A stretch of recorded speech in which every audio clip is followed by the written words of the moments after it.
type of shenanigans. Yeah, very reminiscent of that. I think I'll like this. This group will We be. we very much botched our first murder, so like hopefully it goes better next time. We I need to mean, get Groot a better means of stealthing. Yeah. you also you basically did a smash and grab, and then you didn't hand off the goods to the people running through the woods. You left the goods with the people heading towards the guard. Rookie move, guys. Rookie move. You should have seen the murder.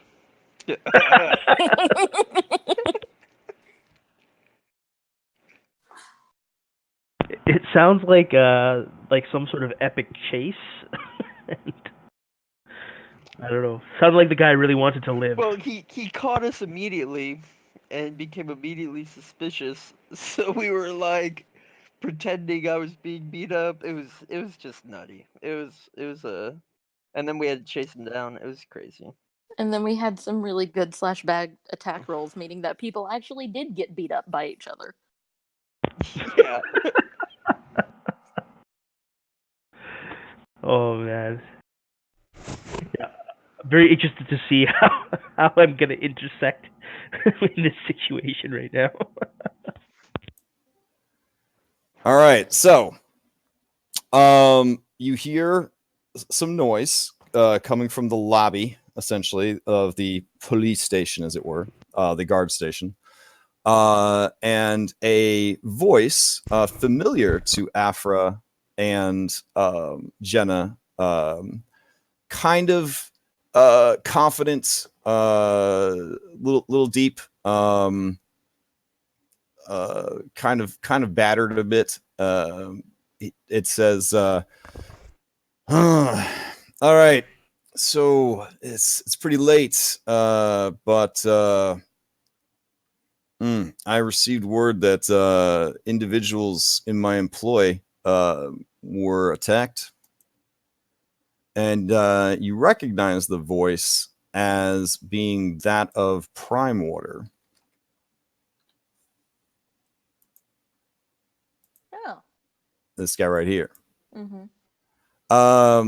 Yeah, and then the big burly dude that you were talking to earlier says, well, that's what they say, at least. One of them is either insane, an insanely good actress, or she really is messed up about what happened. And Primewater just, his voice kind of growls a little bit almost, and he says, I see. It sounds like they did exactly what I needed them to do. And the other voice says, what do you mean exactly what you needed them to do? You wanted them to kill somebody? And Primewater says, no. I had received word from contacts further down the coast that people had gone missing in every town where this festival, this Mr. Maggot's Carnival of Delights or whatever, had passed through. And I was suspicious that there might be something more going on than the fun and frivolity that they advertised. So I hired two people who matched the descriptions of people who have gone missing, that is to say, lovely young maidens, and asked them if they could draw out the attacker. It sounds like that's what happened.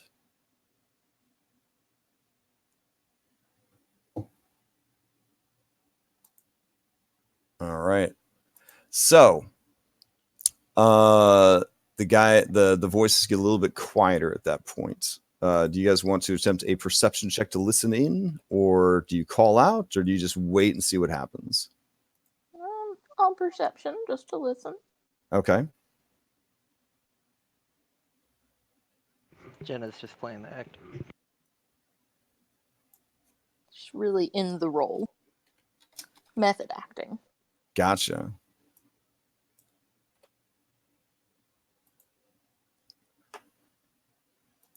All right, yeah, that's amazing perception. Their voices are lowered, and the jailer basically says, listen, Primewater, you can't be doing this kind of stuff. We are in charge of the law here, not you. And Primewater, again, with a slight growl in his voice, just says, yeah, and you're doing a fantastic job. Listen, Saltmarsh is my town. I was born here, grew up here, made my life here. And if I find that the protection that you're affording my town is not up to standard, I'm going to take things into my own hands. Anytime I see fit.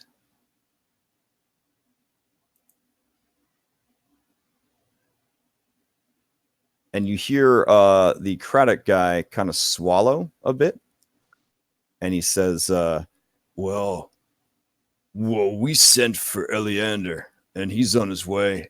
And I can't release these two to you until he shows up, because, you know, that's just how it is, you know. And Primewater says, I was roused very late from my warm bed and my warmer wife to come down here because your men couldn't keep our people safe. I'll give Eleander 10 minutes and then I'm out of here, and I'm taking my employees with me. All right. What do you guys do? You just hang tight? Yeah, we're sticking with Primewater. Yep. It Okay. was just what he said. All right. So about 8 minutes later, a person comes in and they say, they basically are kind of out of breath and they say, Stonehorn, Eleander's been delayed. They're not going to make it. They said just to hold him until morning, and he'll come down then. There's something came up. And Craddock kind of curses under his breath. He's like, the sloppy, wet cunt of the bitch queen. Fine. And you hear him kind of pausing, and then he says, look, Primewater, you can take them with you, but there's no guarantee that Eleander's not going to come looking for him if he has questions. You understand? And Primewater says, oh, I understand a great deal. I hope, Mr. Stonehorn, that you understand. Now fetch my employees, please. Yeah, so Craddock Stonehorn comes back and he says, I don't like any of this at all. But you're free to go. I'm not really going to say anything, just going to scamper out. My official legal word is that you better stick around town in case we have more questions. But off the record, my advice to you is to get the fuck out of Saltmarsh. Thank you for everything you do. Jenna's just gonna walk out. All right, so you guys head out into the night air. It is about 2:20 in the morning at this point. Primewater looks a bit angry.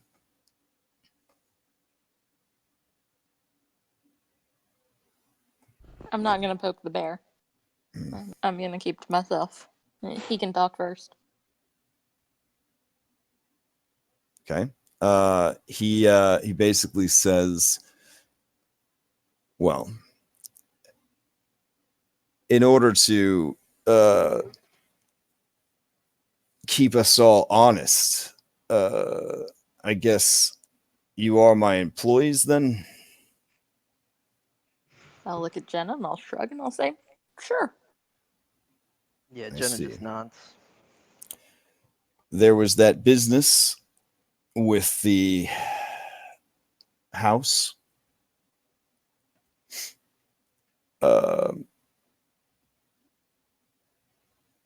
There's a bit more to it than that. We're still figuring some things out, and I'd like to be able to call on your services when we have it all sorted. The things that we'll need done are going to be exceptionally messy, but it seems like the two of you are not afraid to make messes.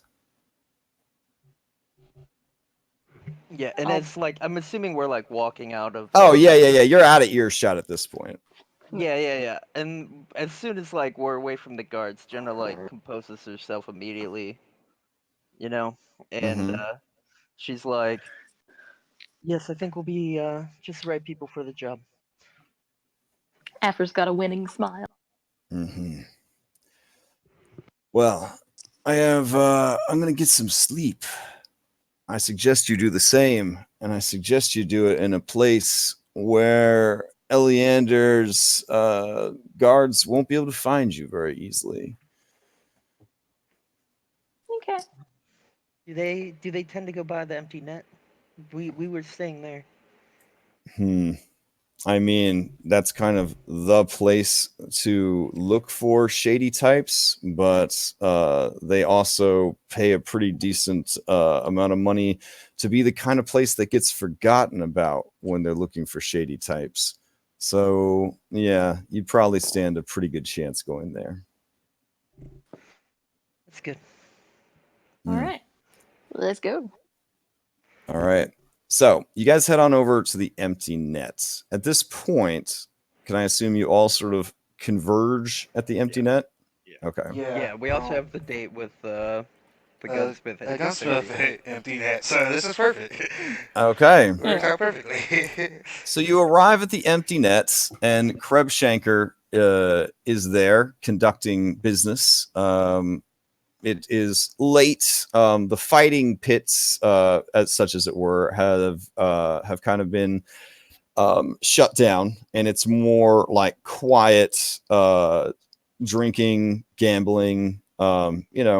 Drinking away your PTSD and the sins of the past, et cetera, et cetera. So people are like quietly crying into their drinks in the dark corners, that sort of thing. Let me move y'all over to the empty net.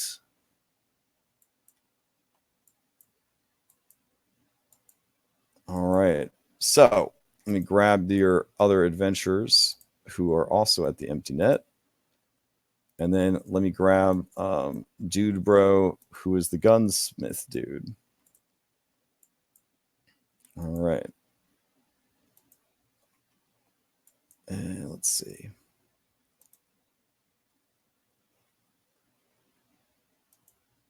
Okay. Heading over to the empty net. There's like loading screen here. You guys are totally like free talk once you're on your own as I get all this stuff loaded up for sure. I'm sorry. I'm not trying to hold y'all like RPG hostage here. Aphra's You just handled gonna that very well. Yeah, I did, didn't I? Everything okay? It Jenna, seems Aphra? I got lucky when I ended up with you. Yeah. I appreciate it. I give her a wink. And I won't tell anyone about your first name. Thanks.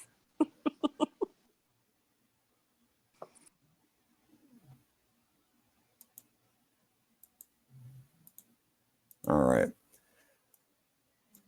So you guys arrive over at the empty nets. Garuda, you have already sat down with the man from the festival, who the Gondite, as it were, who was going to show you some stuff, I guess. Some guns and tools to build them, and make my All little right. run up. A meta thing too. It happens in game, and All right. So this man's name is Rupert Brassbarrel. And he already has a drink. It is a dwarven fire whiskey. And he is enjoying some crab dip with stale bread as you kind of approach this guy.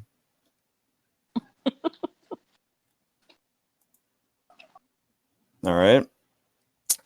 He looks to you and he says, hail and hail and well met. And he kind of raises his glass to you. So this is a pretty crowded spot this late, but seems to be the right atmosphere for what we're going to talk about. yes. Mm-hmm. So, what is it you want to know? How do I make these? What tools do I need to do that and repair and make more? Mm-hmm. So you're asking me to hand over the secrets of Lantan to you, a random bird I just met. I mean, not for free. I brought Jenna, who's not for sale, nor would I ever saying she was for sale, but. And his eyes kind of brighten a little bit as she walks in, but she's being very friendly with Aphra. So he kind of seems a little kind of confused, and he says, I thought I might have a chance, but it's looking like that might not be the case. She is very open for everything. You Can are I just hear? so hookering me out right now. I I was gonna say, see. are we close enough to hear? Because like I could drag Jenna over and we could smile at the guy a little. Oh, okay. Yeah. You notice him noticing you, the pair of you, and he and Garuda are talking. So go ahead and give me a perception check to see if you could pick up on that.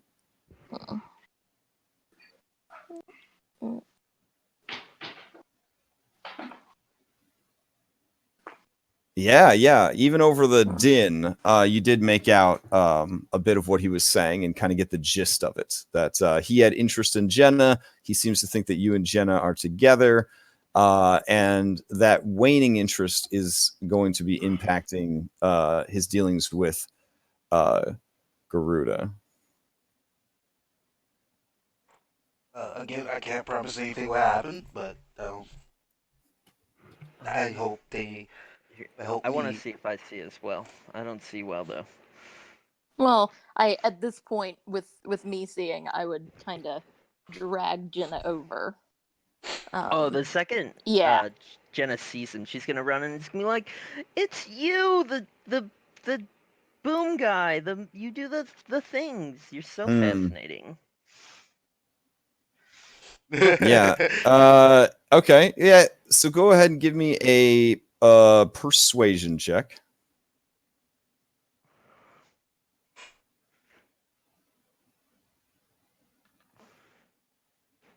Nice. Yeah, the guy kind of stiffens a bit as you approach, and it's like for whatever reason, he kind of gets like a bad feel, like you're trying really hard.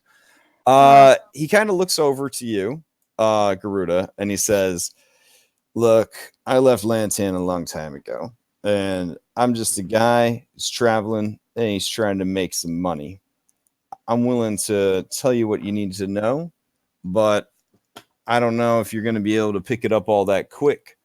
Might have to meet every night that I'm in town, and even then, I can't guarantee that it's going to be enough for you. The question I have for you is, obviously, this isn't an option anymore." He kind of like motions towards Jenna, and he says, Not that you ever were. In that way, I respect you. But like, what kind of compensation are we looking at? Uh, how about I give you uh um Here, how about this? guns are back. I'll tell you what I'm looking for, and you try to meet me as close as possible. I'll give you the tools you need to do this, and I will do my best to impart the knowledge of how to use them, and I will even write down like the most pro tips I can for when you try to do it on your own. Oh All for yes. the yeah, and I'll even throw in a sack of the powder to go with it. And all I'm looking for is 500 dragons. Yeah. Well, you see, that's a little too expensive. Mm. I didn't even know dragons was a form of currency in this region. You learn something new every day. So, Yeah, that's what they call gold coins. Is they call them dragons. okay. See if that one. How about and how about you just throw in the tools in your little fancy notes, just in case I need to look back at anything, for 20 dragons, and we call it a night. He chuckles and he says, yeah, so the tools and the instructions without the powder. You get me 300 before I leave town, and we're good. Uh, um, or You got 2 more days. you're asking for a lot of gold when I mean, I you're an exotic bird man sharpshooter. You're winning sharpshooting contests. I mean, just take some bounties off them boards and knock them out. yeah, but I won't be able to do that by myself. And there's a group of us, so it's kind of like a group Uh, effort, and you gotta like split out what are you talking dividends and about? whatnot. If I was a no offense, but if I was a fucking bird that could shoot like you shoot, because from what I understand, you like completely smoked the archery competition. Uh, you would just fly around, find the people, boo, boo, boo, shoot them, and then bring their heads back for the trophies. I mean, you could be God, minting if money. only D&D was that easy. Like, I mean, I'm a guy that works at a festival all day and is rarely in harm's way, but I'm going to backseat drive right now and tell you that I imagine that it's that fucking easy. um, no offense to I'll look you. over at Garuda and I'm gonna say, we need money. We'll locate some money. Now, Okay. that being said, gameplay wise, Garuda, I know you wanted to go gunslinger with your fighter focus. Yeah. So you do have the guns that you got from the house, right? Yeah. I still got the Yeah. pistol. Okay. So really, through role play and time and things like that, you could probably figure this stuff out on your own, a la Percy from Critical Role style. You know what I'm saying? Like, as a gunslinger, you have a mind for invention, essentially. Yeah. And you do have the base model to work with. Now, RP wise, and possibly gameplay wise, it would be beneficial to acquire the tools that this guy has, because it would probably make things easier for you if you were trying to do like modifications to guns, build new guns, that kind of thing. And also having a readily available source of powder would be pretty amazing, because then you wouldn't have to worry about constantly replenishing it yourself. But that being said, like, part of your they don't call them prestige classes anymore, but part of your path, right? Yeah. Your subclass is that you are like Proficient. good at this shit. You know Yeah. what I'm saying? Yeah. Yeah. So like, I don't want you to feel like you have to work with this guy to utilize the features of your class. Does that make sense? Yeah. Fair enough. I got you. Yeah. This would be the equivalent of like role playing like a warlock and his patron. You know what I'm saying? Like, like this guy is here. This guy could probably make things easier for you, but he also has, he also has things that he wants. In this case, some money. Yeah, fair enough. Yeah. I got you. Mhm.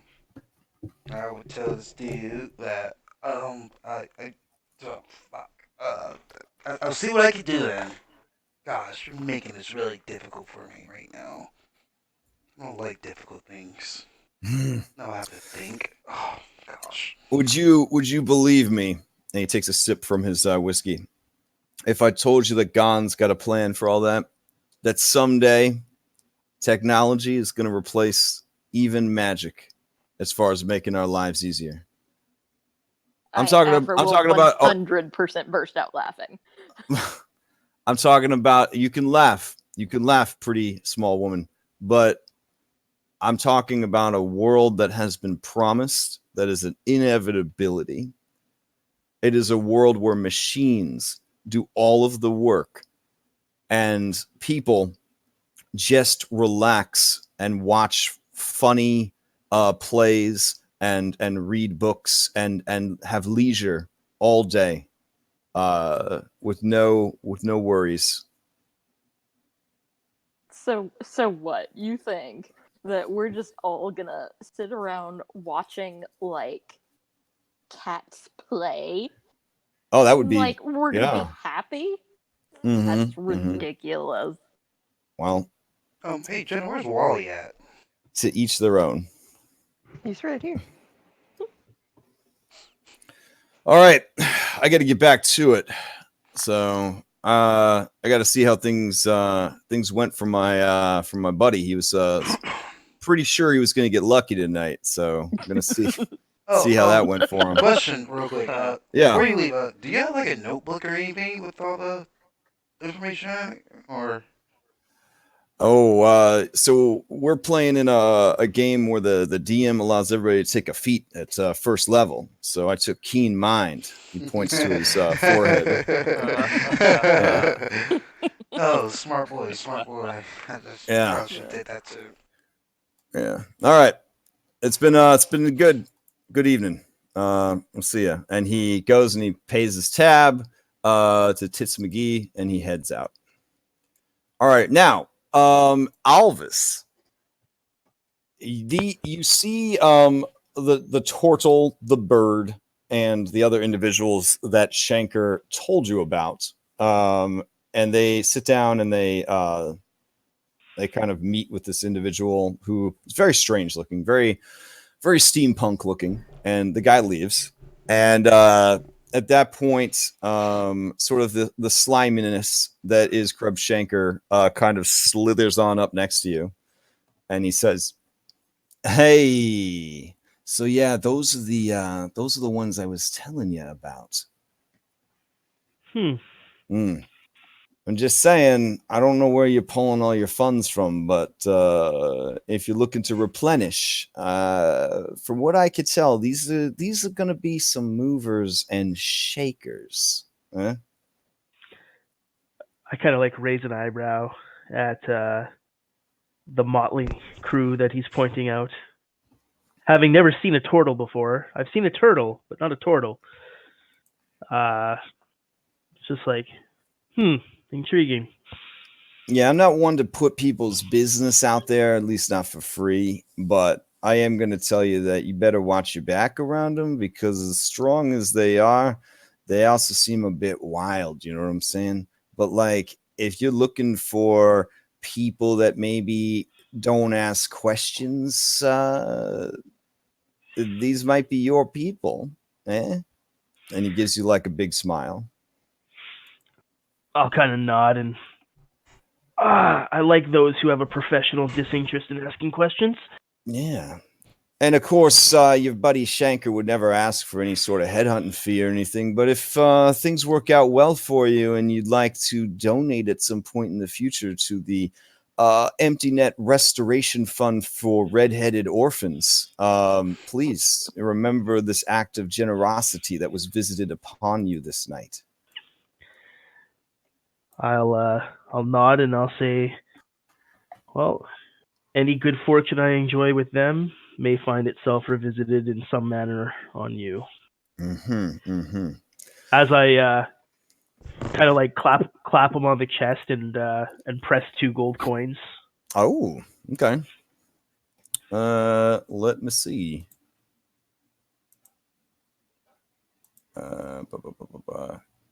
Yeah, the coins all but disappear from your hands. Excellent. All right. I'll kind of nod my thanks to him, grab up my tankard. I'll look at the barmaid on the other side and I'll say, I need a picture, lass. All right, Tits McGee looks at you and she says, it's going on 3 a.m. You sure you want a picture this late? I'm gonna kind of raise my eyebrow, like surprised that she's checking on the time and such. But I'll just nod. Aye, that's what I said. All right, it's your money. And she hands you a picture of the house grog. Beauty. Yeah. I'll slide. I'll put it on your rapidly increasing tabs. Atta girl. And I'll grab the picture. I have my tankard in one hand. I have the picture in another, and I just kind of slide on over. All right. Almost like clockwork, he takes the seat of the individual that left. Or are you going to? Yeah, okay. He kind of takes the seat of the steampunk dude that just left. Well met. As I kind of lay the picture down. What does this guy look like? Well, he looks like Decron. No, I'm just kidding. He looks like, describe him to describe the establishing shot. If this was the first time the audience is actually getting to see your character, though they did see you at the bar with Kreb, but this is your chance for the establishing shot. Yeah. So he okay, so he is much like the photo. He is all in blue. Most of his clothing is blue. He has leather sandals on. He's got like blue trousers, but being a sailor, they're kind of like those almost like shorts, like they're, they ended around just below the knees. He has like robes on, but they're not, I don't know, it's more like a duster in the sense like he's got it open in the front, closed in the back, and it's sleeveless. Made of blue leather. Same with the trousers, blue leather. And he does have a bit of a beard. And yeah, he looks like weathered face, like definitely been outside a lot, and definitely kind of gives off a sailor vibe. Anyone who's got, I know there's a few people in the group that have really high perception. I mean, he doesn't really hide it, but it's not obvious. But there is a spell book on his belt, kind of in the back of the, towards the back of the robe. But you'd spot it if you were looking for it. And yeah. Thanks for the picture. Here's your 2 silver. See you later. I'll just I'll take the picture for Star Corner Cup. So Locke, Kreb Shanker kind of catches your eye, and he gives you a meaningful look, and then kind of just so ever slightly kind of tilts his head towards the newcomer.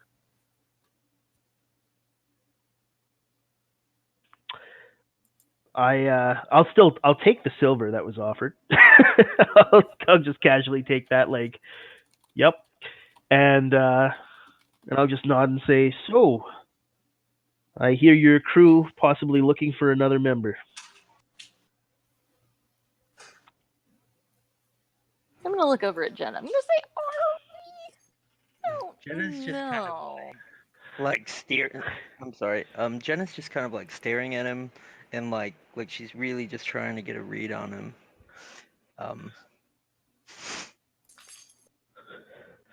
What brings you? What brings you to this town? It's near the coast, but has charming places like this where one who wants to make a new name for themselves might find the means to do so.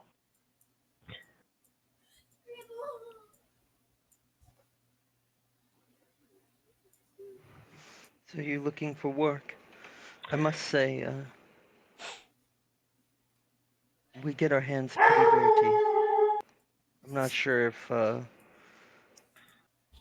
you may be a good fit. Um, I Can you don't know stand how up? it's I don't know how it's to say this, but we operate outside of the law sometimes. I'll just She kind of says shake. that in a very hushed voice.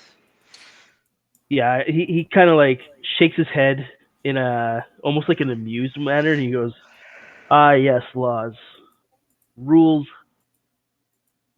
made to be broken by those who can get away with it.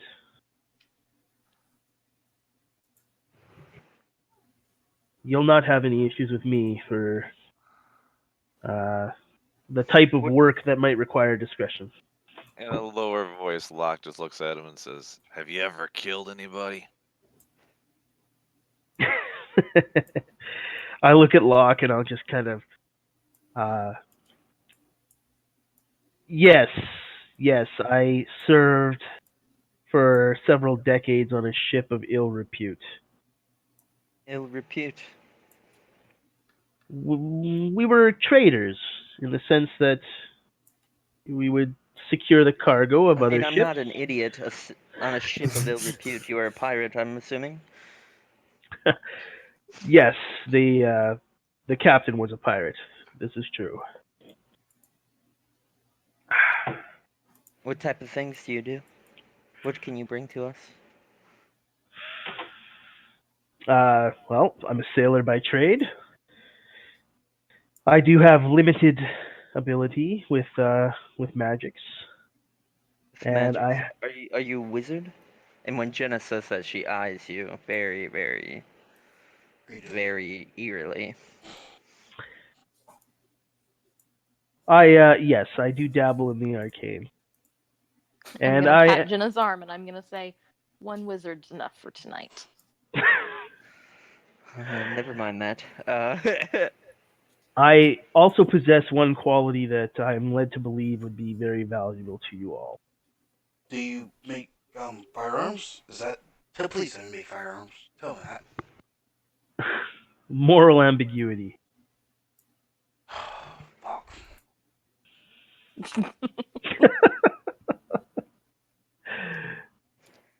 Well, I mean, we do have a opening. We were traveling with this blue buffoon, but he seems to have run off to whatever cock he could. To whatever he could find.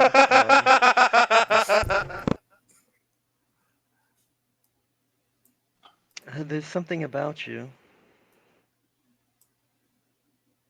It's interesting. I mean, let's be honest. You don't know me, and the red-bearded fellow seems a decent enough proprietor of such an establishment, but he deals in recommendations for. Why don't we see what we can accomplish together and make your decision after seeing what I bring to the table? Yes. Just be useful, and then you'll be fine. Can you keep secrets? Well, I suppose you'll never know what secrets I hold. Good answer. Is it though? Was it a I don't yes know. or no? Watch inside him. He'll just like he'll smile, kind of laugh a bit, and he's just gonna like down his tankard of ale.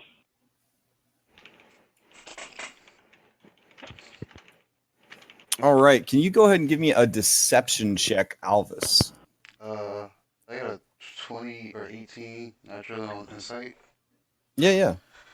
Deception. So, one of the mechanics of 5th edition that they don't talk about too much is that deception is used, your passive deception is used, but sometimes your active deception, to basically just maintain your poker face. So when someone is trying to size you up, for example, I would go off of your deception score or passive to kind of see how well composed, how compartmentalized you can keep yourself under scrutiny. So Locke doesn't really get much of a read on this Alvis character.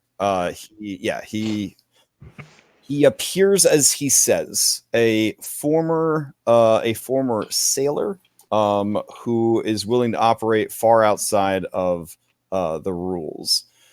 Jenna, you get the feeling that this is definitely the case. That this guy has gotten up to some shady biz, for sure. Like he's not just like bluffing you guys that he is okay with shady biz. He is shady business. Garuda, you get the feeling that there's even more to this individual than they are letting on, for sure. The things that he said are true. He is shady business. He is, he's willing to work outside of the law. He's willing to be discreet. He's willing to keep secrets. But he also is a person burdened with many secrets. Ah, but hear about that secret keeping life. Got you. Yeah. So, what if we just like give him a test? We could send him upstairs to steal that Dragonborn's pants and come back down. I love it.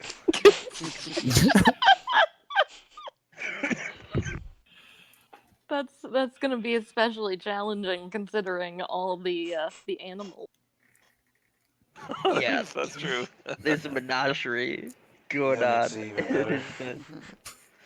Yeah, I don't know if that actually gets floated as an idea, but he'll be clear that his talents don't necessarily lie in the whole stealth department. More, they lie in the murder, death, kill department. That's a good department to be in. Mm-hmm. Yeah, seeing as how we kind of suck at it.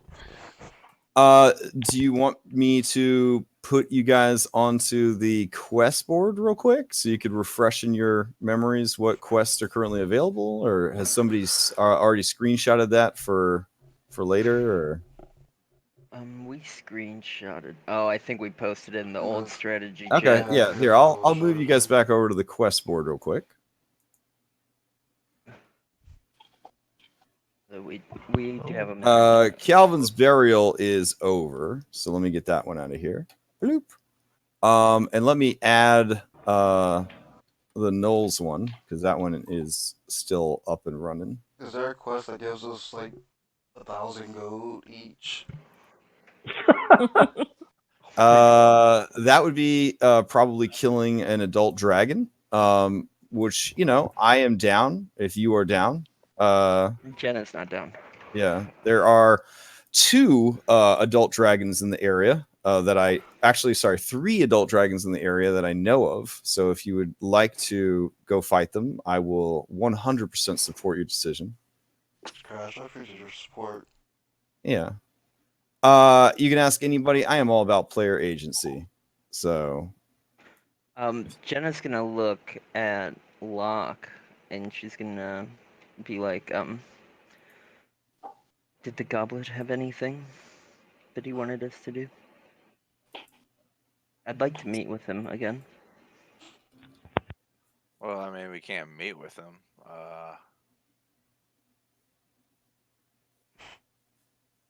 But I think if you take up too much of his time, he might get grumpy. But yeah, it's probably not a bad idea. I mean, we want to hunt these gnolls. We could do these other things. I mean, they're a little. The thing is, being as it stands, and she says this very, kind of like cautiously around this new stranger, but well, it seems that we have no choice but to work with Gellin. He did us quite the service just a little bit ago, and It was the guards that wanted us to take down the gnolls, and I think anything we accomplish publicly should be in the name of the traditionalists. Well, Not do anything for the guard. Especially, I don't want to be around them very much now, to be honest.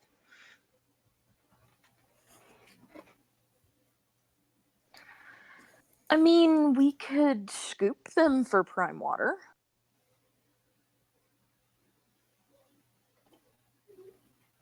You're referring yes, to this to these gnolls? Those Yeah. ones? Yeah. Okay. Ooh, that looks good. A druidess, a beastmaster, and a berserker. Okay. I mean, we could get their heads, bring them to Gellin, and have him state that the gnolls were taken down and Yeah, by the traditionalists.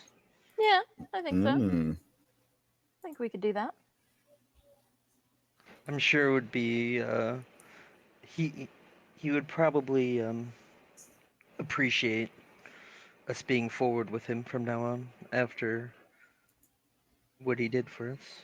Yeah, And it would maybe be a way to reestablish his faith in us. yeah. We did get a run in with, and again, she eyes the new guy, but she is speaking openly. We did literally get a run in with the guard just a few hours after meeting with him. So, and he immediately came to our service. So, I'm not one for loyalty, but The gnolls was a mission from the traditionalist. no, it was No, a from the mission guard. from the Yeah. loyalists. I just put it onto this quest board to kind of consolidate it a little bit, so you wouldn't have to, keep track of multiple quest boards around town. But we could take out the gnolls and then let him break the news, But saying that they took them out. yeah. He the way they design, and Jenna would Oh. fill Locke and Garuda in on how he came to the jail and basically got them out of there. Okay. I'm gonna refresh my drink real quick, so I'll be back in like 2 minutes or so, just to give you guys a chance to kind of chat up what you want to do next. All right. So we're doing the nose. I think we should do the gnolls, and I think I mean, I don't know. We should do a goodly collection of these. What the fuck is a I mean, beastmaster? and there's like a lot of them that we could potentially do like all at the same time. Like the finding the rare herbs and the landslide thing. I imagine they're going to be in the same general vicinity.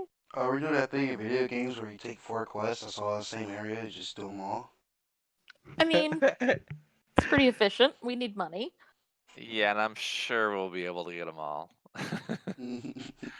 I think we'll do one. We'll get beat up, or some other thing will happen. Yeah, we're gonna get our ass kicked by the gnolls, barely survive, and then Even- we're gonna go find a Dracus flower. It's gonna be protected by dryads. Like Exactly. Yeah. Exactly.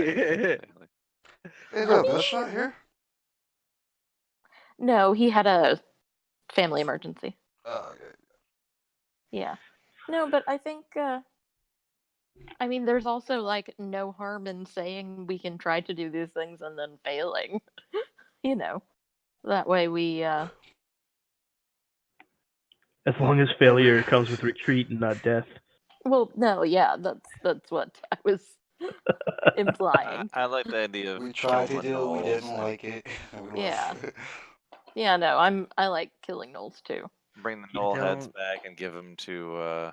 Keep in mind, it does mention that they're aided by a pack of hyenas, so it's not just going to be us versus 3. It'll be yeah. But I Huh. mean, I can I just. missed that. I'm a just- wizard as well. I can Yeah. put Just them. remem- I could probably put all the hyenas to sleep. Just remember though, we don't get paid. The gnolls are paid by the soldiers, and if you actually give the heads or whatever to Prime sure Water, I'm sure I he'll think he'd pay compensate us. us. I'm sure he Yeah. would. He's that kind of man. Yeah. just charge him per head. All right, But I'm back. I'm not really in a position to charge, and it would be more he offers up a reward. Yeah. Because he kind of got us out of jail. Yeah. Wait, was Yeah, this the dude with the granny, or this is yeah, this was the dude? dude with the granny. Okay. And So what did they ask specifically for us to do? Primewater and he didn't. He Grandma. just asked us to keep our ears open. He may need. Yeah, He said he there may was call on us. yeah, there were no specifics there. All How right. did he know to come to get you? He's That's a a very good connected question. individual. Did you guys I not wouldn't be ask him why surprised. you walked? I'm pretty surprised. Wouldn't be surprised if he had guards in his employ that notified him. Fair enough. Yeah, well, I'm trying to kill these snows, so I need to get 500 dragoons to be able to pay off this fucking asshole with fucking goggles. Speaking of money, so I'm about to go through this man's book, and I may need some money to graft the spells over into my book. We have a bunch of stuff to sell, but it's late at night, Yeah. so Well, we can do that in the morning. yeah, we And can do that also in whenever. the morning we can have level 3 and that would be nice. Yeah, Crash, can I start perusing the spell book to see what spells I'm gonna? Yeah, yeah. implement? It's about 3 in the morning at this point. So since none of you are elves, you will need you will need 6 hours of sleep. So if you crashed now, you would still be sleeping until 9 or so. Yeah. Well, that's Uh, pretty much what I'm gonna go do. yeah, but if you wanted to stay up a little bit later and peruse the spellbook, you certainly could. Let me Yeah. see. I'm not really transferring anything over. I more just want to see what's in it. It's not great. You breathe a sigh, an audible feeling of relief. Sorry. You breathe a sigh of relief, which matches the feeling of relief you have when you crack open the spellbook, and A, you don't get blown up because explosive runes are a thing. B, it wasn't arcane locked, which is nice. But anybody that is rich enough to arcane lock their book every time they close it, it's probably not working for a festival. But Yeah, I don't think we're killing that guy. dude, bro, legit on the opening page says this spellbook is the property of Hadwin Tide.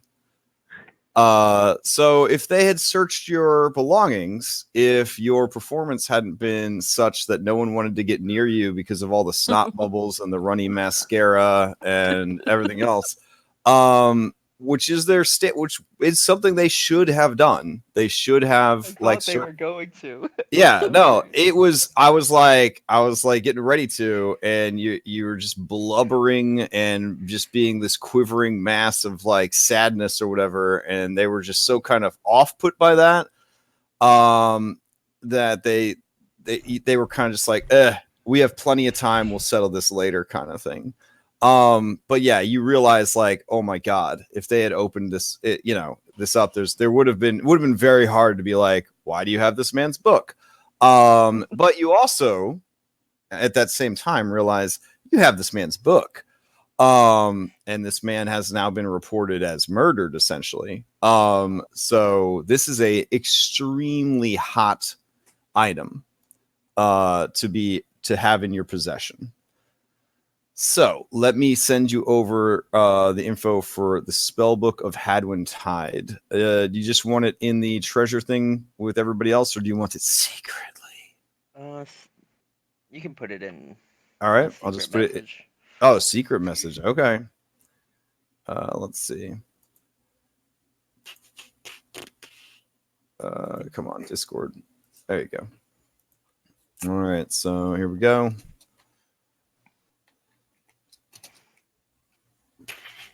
So it only goes up to level 3. And I'll post over the spells. There we go. So I am quite skilled at forgery and calligraphy. Could I spend a little bit of time? I have like some ink and stuff and a forgery kit. Can I try and remove his name from it and put my name. Sure. What is your modifier for your forgery? This would be going off of I would say intelligence. Well, no, because you're not forging in a way to fool people in a is this actually correct? You're actually trying to modify something that's there. So we're gonna go with dexterity because Okay. you're trying to modify something that's already there. Then it would be a +4. Okay. Hold on. Okay. Yeah. You you try your best to sort of turn the name into sort of an intricate drawing in the front of the book. So you kind of just try to blend the words of the name into a drawing, and it's sort of like a tattoo cover up kind of deal. Like I had my boyfriend's name on my arm. Can you make it into a skull kind of thing? And yeah, you're pretty confident that you've hidden the name. Isn't that like one of the things you ask someone else, like, hey, how does this look? We'll tell you if it looks good. Yeah, I mean, is anybody up at what, like 3:45 in the morning while she's doing this? No. Okay. Yeah, Jenna's kind of doing this in her bed with Okay. a little bit of light from magic. All right. Okay. So, what now? Does everybody settle in for the night, or? Yep, bedtime. Yep. Go to bed. All right. I'll send you a little picture of his little tiny spell book. So, just for immersion's sake. All right. So, what next? I'm going to take you off of the board and I guess back to the empty net. Or are you guys just planning to leave the empty net in the morning and begin your business? I mean, I figured we'd leave first thing. Okay. We're going gnoll hunting? In the morning, you guys rouse yourselves around 10 a.m., I'm going to say, with all the stuff that went down. If you'd like to sleep in longer than that, you certainly could. So anywhere between 10 and noon would probably be when you get up and head out.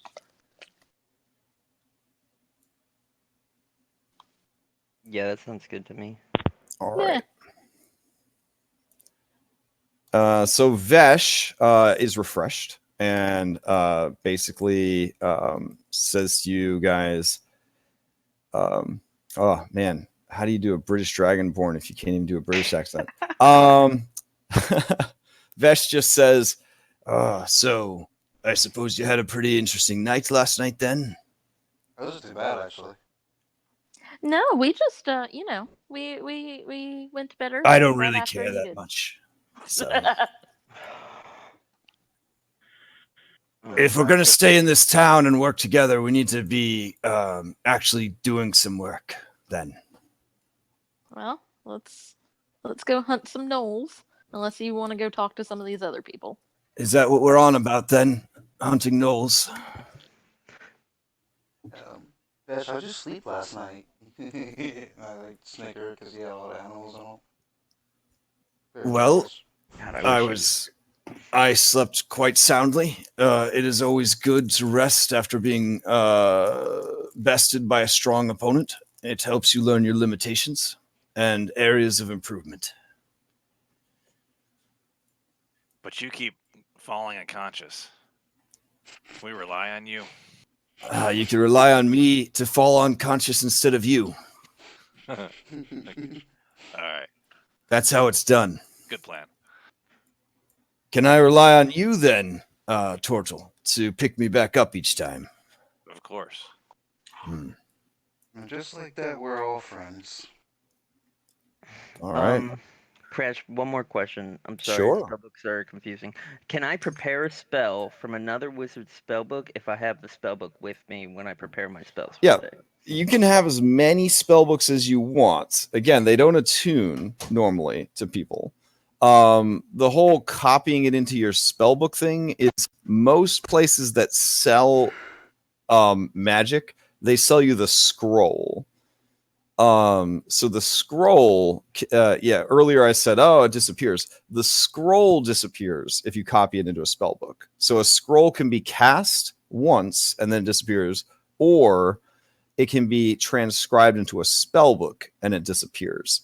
In the case of like two Wizrobes sort of trading spells from their spell book, you would pay the same price that you would pay to transcribe a spell from a scroll, but it would remain in the original book. Does that make sense? Okay. Yeah. Yep. So you still have to pay the cost if you wanted to add it to your own book, because magical inks and Wizrobes and all that stuff. Okay. But yeah, you could carry a friggin', like AP high schooler equivalent of textbooks with you if you wanted to nerd out that much. And just, it's in one of these spell books. Like, I'm playing Mad Mage on Tuesdays. We have no wizard in our group. We have found like 17 fucking spell books. Yeah. Every time we find one, like our warlock copies down the rituals into their ritual book, and then we just sell the books. Like, because we're just like, what the fuck are we gonna do with these wizard books? But we could have started by now. We could have started an arcane library with the amount of wizard spell books we've run into.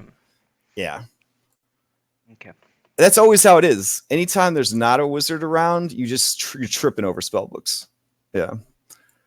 Now that there's two wizards in one party, I've pretty much burned all the books in the adventure. I've just gone through and No. Hey man, you need to respect. I'm gonna be honest. I'm kind of spell greedy. I'm just saying I murdered another wizard. Honestly, if you're spell greedy, having mo wizards is mo better. Because you guys can share your spells back and forth. Yeah. Yep. We just need money. All right, so you guys head out into the world. What now? Are you leaving town to go hunt these gnolls? Did you have any other business you needed to attend to? Well, I'll sell the stuff that I've posted if nobody has any objections. Not at We'll all. just sell it on the way out of town for half value. Okay. And then I'll post that. I have been pointed in the direction of all the Xanathar stuff for downtime. One of the things that was added that is in Xanathar's for downtime is the buying and selling of magical items. And since Xanathar's is technically a rules as written document, and we try to baseline it at least as close to rules as written as possible, I have adapted that into my games moving forward. So if you guys do decide that you want to buy and sell magic items, that is a process that does take like a week of downtime to essentially like look for the item, see if it's available, look for a buyer, see if anyone's willing. A way to shortcut that, obviously, is if there was a service in town, essentially a magic item broker, that would speed things up immensely. So that is probably something to keep your eyes and ears out for. Now, Pokemon question. Are you going to bring these adorable creatures out into the wilds with you? No. So what are you going to do with them? We're gonna pay for the next night and leave them in there with a big bowl of food. Yeah, so Kreb Is that a gnome? Where? Also, do you like? Oh my god, that's racist. Jeez. Okay. No, but seriously, what is that? That's Jack. Oh. Okay, seriously, it looks like an Einstein-looking gnome when it's not zoomed out like that. Wow. Okay. Someone that plays a gnome in a. I mean, honestly, though, it does look exactly like your character's miniature in the other game. Hey, that's not true at all. Oh, hold on. Let me grab it because I'm pretty sure now that he mentions it that they do kind of look exactly the same. Okay, hold on. Although, to be fair, I am notoriously like... No. I don't think you're wrong. Oh!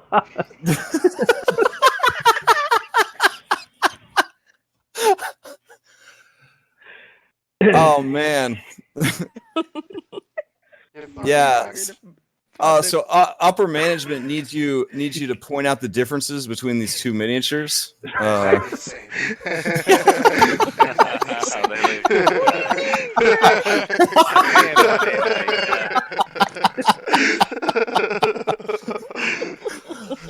God, that's really damning. Oh my god. All right. Anyways, so anywho, let's put Jack back to normal. There we go. Jack checks the zipper on his monkey suit because he's deep undercover. Would you like a cat? I have a spare cat. I'm not sure if you're interested in collecting of pets, but look at him. He seems to be in love with my parrot.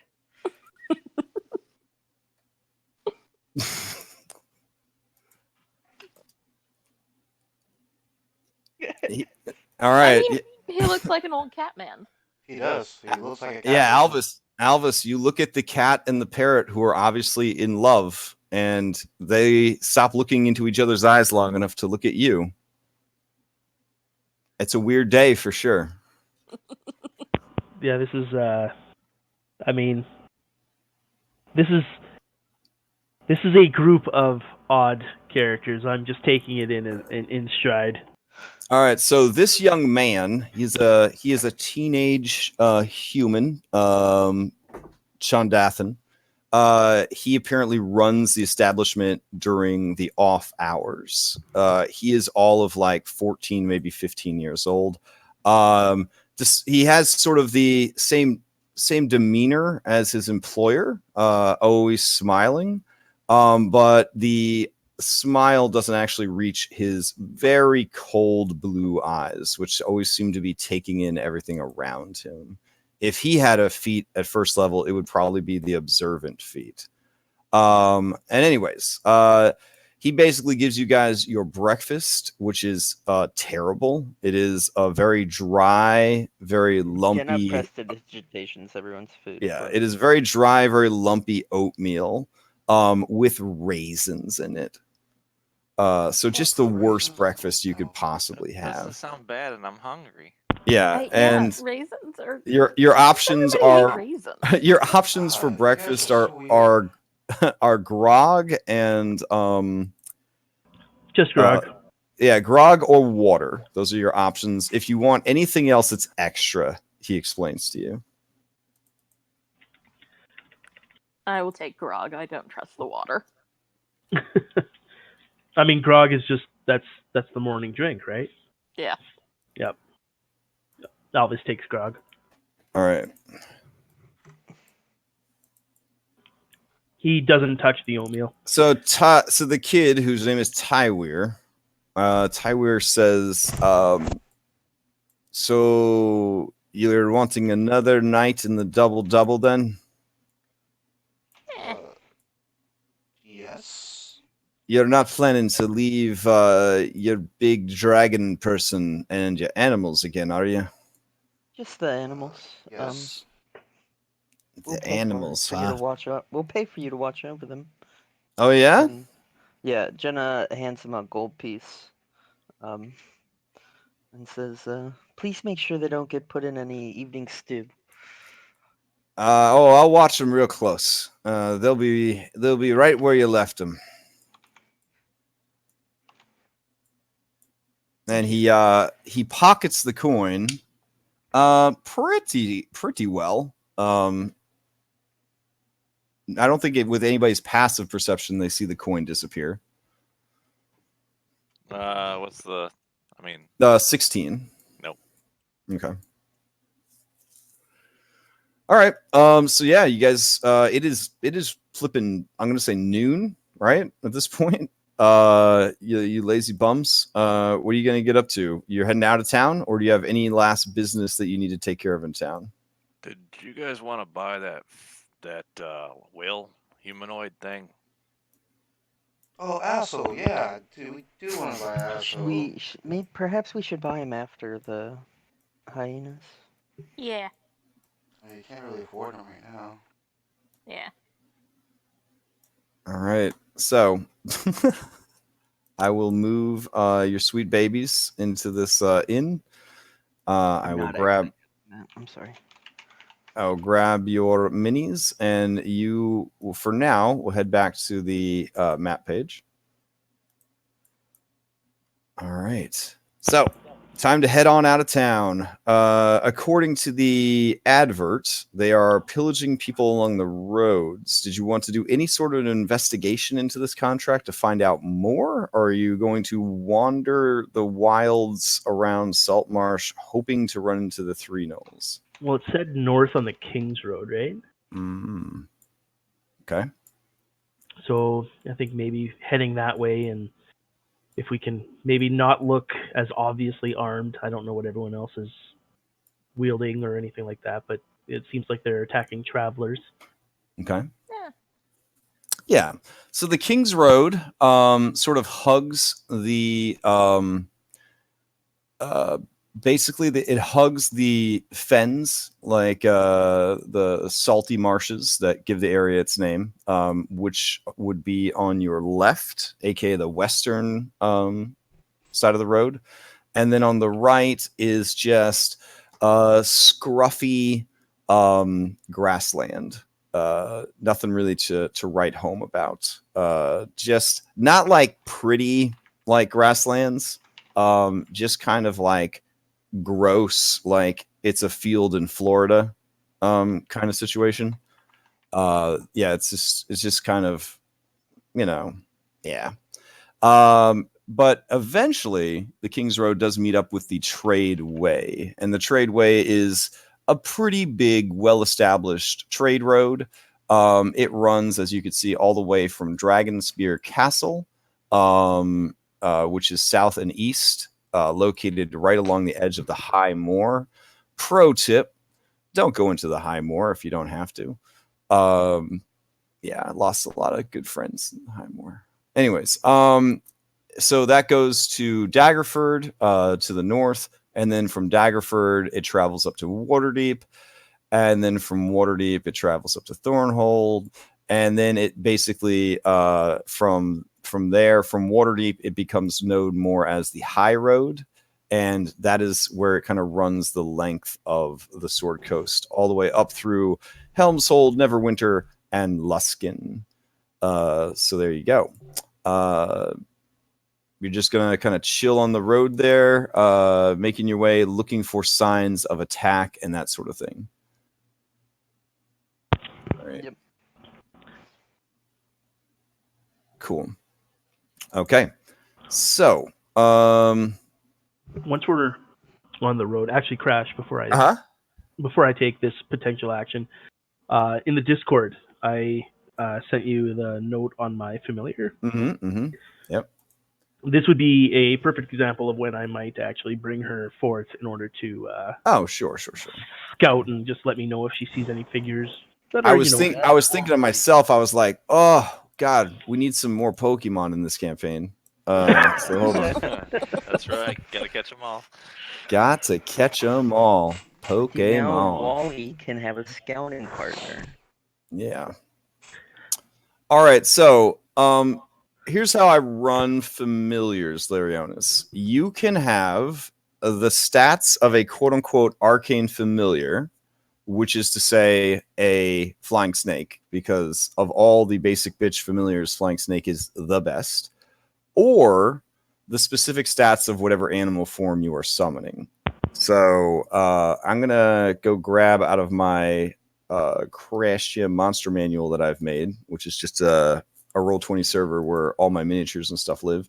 I'm going to go grab this hawk creature. Yeah. But I will tell you real quick the stats of an arcane familiar, aka a flying snake, and you can tell me if which set of stats you would prefer.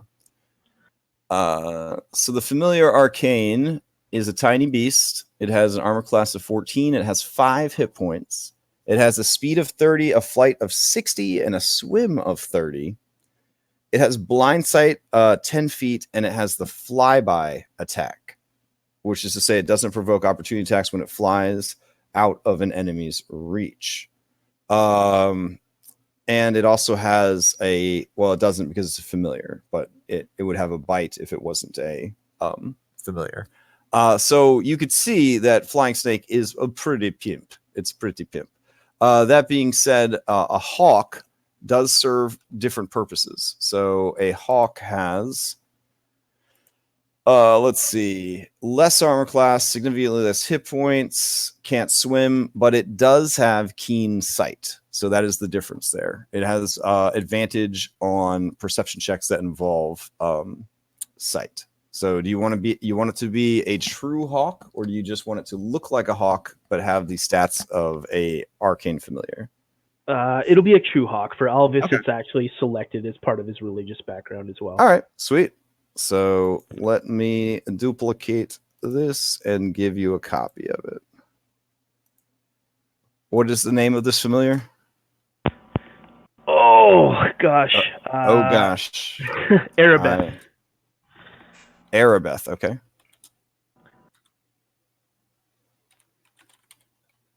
All right. Let me add this to your journal. There we go. And there we go. And boom. All right. Arabeth should be available to you now. Yeah, I see her. Okay. I'll move her up into the character folder real quick.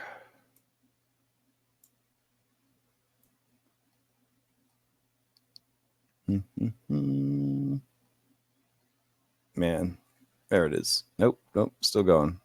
Character folder all the way at the top. All right. And then she pops out. Okay. Yeah, I don't know how Wally feels about hawks, but this is a fine looking hawk. It's a fine looking hawk. I actually clicked right when you posted it. Can you Oh, make sure. it a handout again? Whoop. Wally might have a little thing for this hawk. I'm just saying. Yeah, your Pokemon were playing together, and we found this egg. I have no idea how it got here. I Yeah. made a bicycle right up and down the coast for him. Yep. All right. So, Is that the right move? yeah, you guys travel along the road. Do I have a road for you to travel on? I guess I only need it if you were to get ambushed. Somebody roll a d12 for me.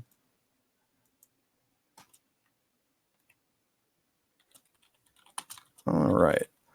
Yeah, so your first hour, let me check. Let's see.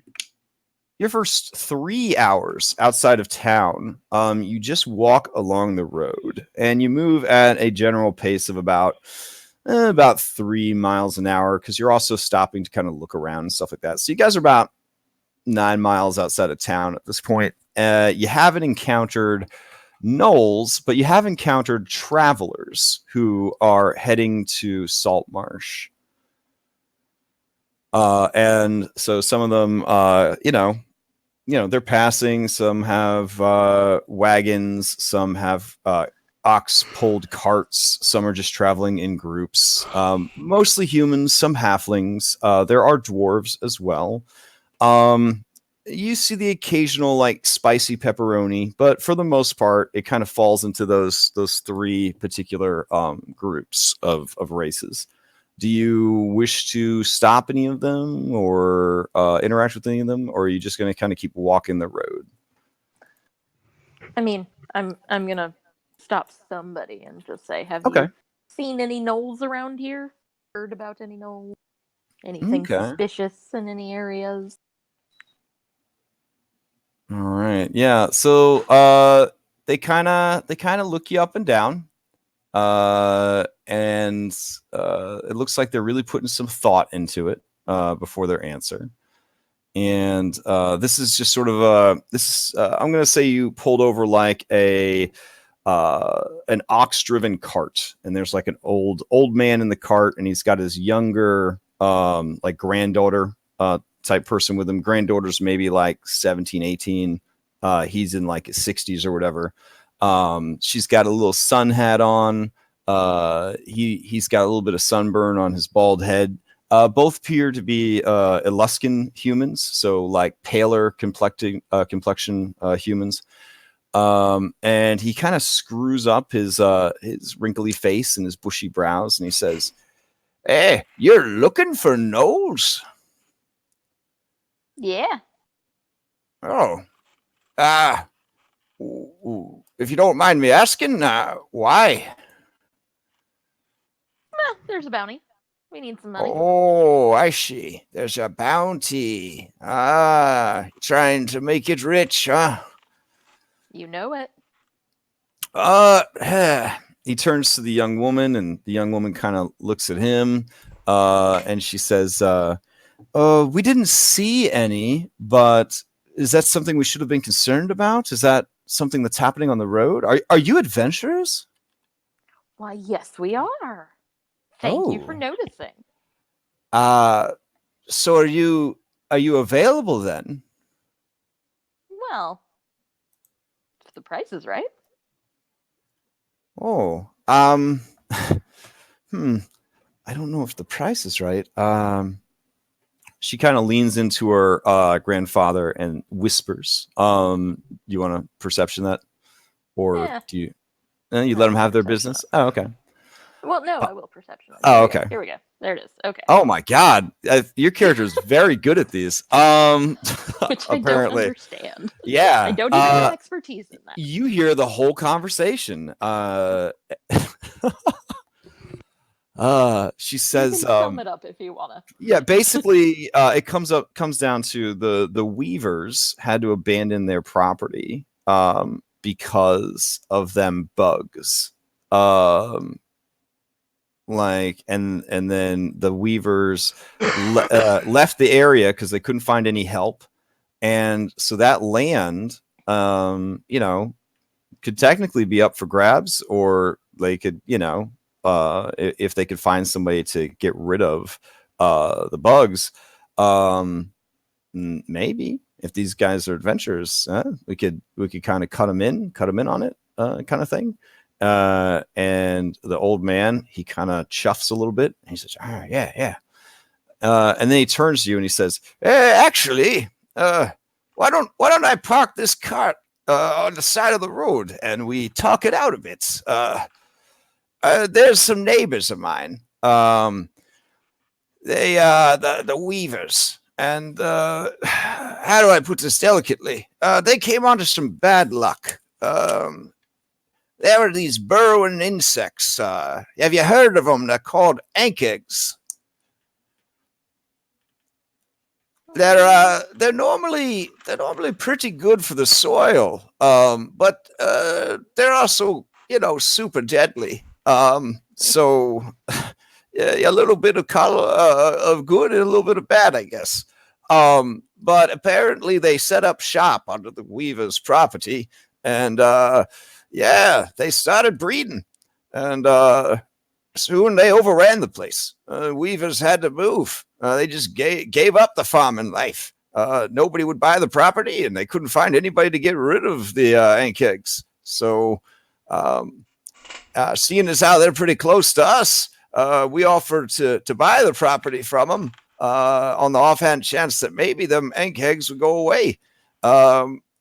So we're kind of sitting on a bunch of land that we can't use right now. If you could clear it off, we'd be awfully grateful. Throw some coin your way.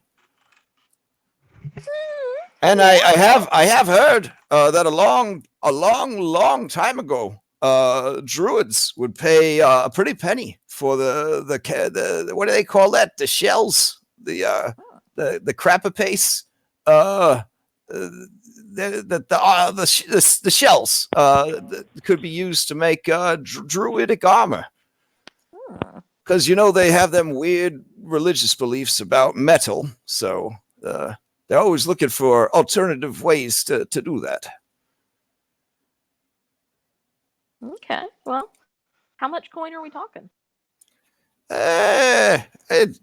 We could make quite a bit of money if we could add that land to our own in a more meaningful way. It is just kind of sitting there doing nothing. I mean, we bought it at a steal for sure, but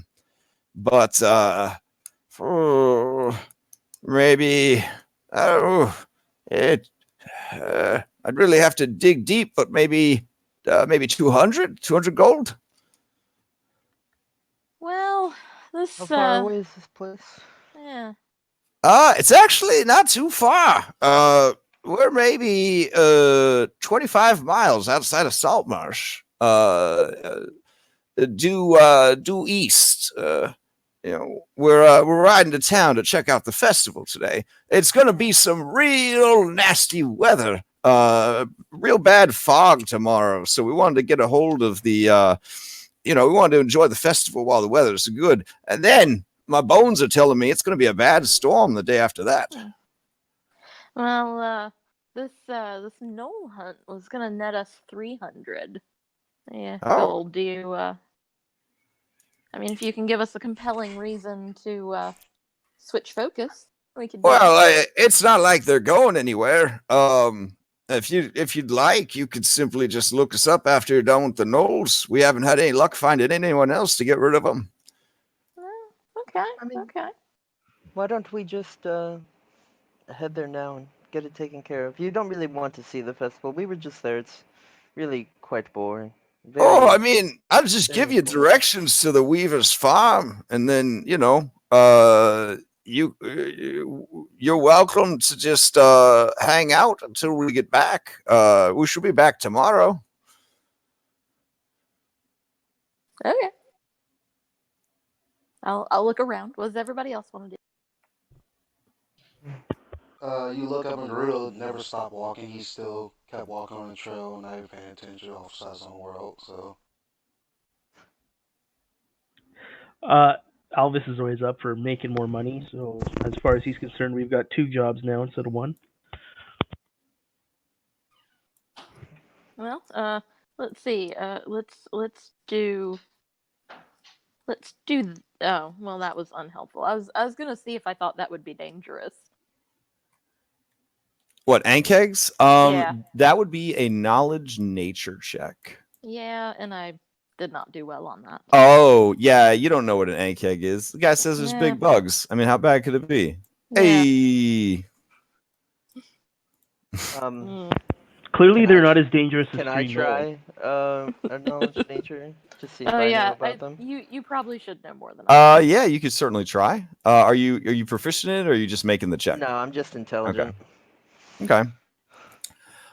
You have heard of these creatures. I set the DC like pretty high to get a lot of info since you're not trained in nature. But yeah, ankegs are like giant burrowing cockroaches. Is the best way to describe them. They have a armored chitinous plating around them. And they are said to, in addition to being expert burrowers and ambush predators, they also spit acid. Jenna relays the knowledge to everybody.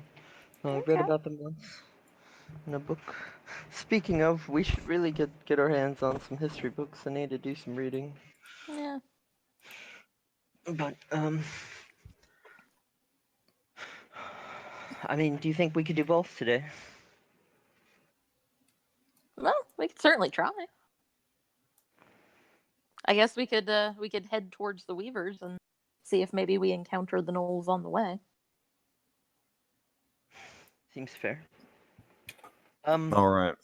Sir, I need you to go to a place called the Empty Net, and I need you to give another gold piece and say it's for Jenna's room, and just look for the toothy guy, and we'll take care of this problem for you. All right. So we have an accord then? Yes, I believe so. We'll take care of this for you. Just, I have some pets back at the Empty Net. I just want to make sure they're taken care of and not stewed up, since we may be spending the night at your place. I see. Okay. He seems a little, like put off that you want to do this, but he kind of Put off, shrugs. he wants me to kill some giant cockroaches, spit acid, and ambush you. Like, The least he could do is pet sit for us. All right. So yeah, he says he will drop a gold off there, and he says, "Is that where you're staying? Should we just wait in town to hear back from you, or how are we gonna find out that you've done the deed and pay you?" Just meet us at the Weaver's house, the Weaver's place tomorrow. As you originally expressed. Oh, all right. Sounds great. Lady Timora is definitely shining on us, sweetheart. And he ruffles the girl's hat a bit on her head, and some of her braid kind of comes free. And she laughs and says, if that's the case, then we'll have to take advantage and play all the games they have to offer. And he says, we will. It's going to be a wonderful day. We got to get a move on, though. It's late already. And they kind of head out. And this was kind of like an hour outside of town that you ran into these people, I'm going to say, because otherwise it would be very sad for them because they would barely get to enjoy any of the festival. Yeah. All right. So you're going to follow their directions and head to the Weaver's farm instead? Well, we're looking for the gnolls on the way. Right. We're gonna try and find the gnolls, and then if we don't find the gnolls, we're just gonna go to the Weaver's place, I think. Okay. So we'll say that you put in that extra 2 hours then of travel on the road. And yeah, at that point, the marshes and fens of the salt marshes kind of beckon you from their side of the road. And then the open, boring, kind of rocky grass of the other side of the road kind of just sprawls out before you. The day is relatively warm, like about 76 degrees, just a light wind, mostly clear. But yeah, after 3 hours, like you don't really encounter anything. Do you decide at that point to head to the Weaver farm, or do you want to keep putting in work trying to find these gnolls? I think we're gonna look for the gnolls until we pretty much it's too late. We should just go clear out this house and call it a night. All right, so it's about 3 p.m. at this point. Go ahead and somebody roll a d12 for me.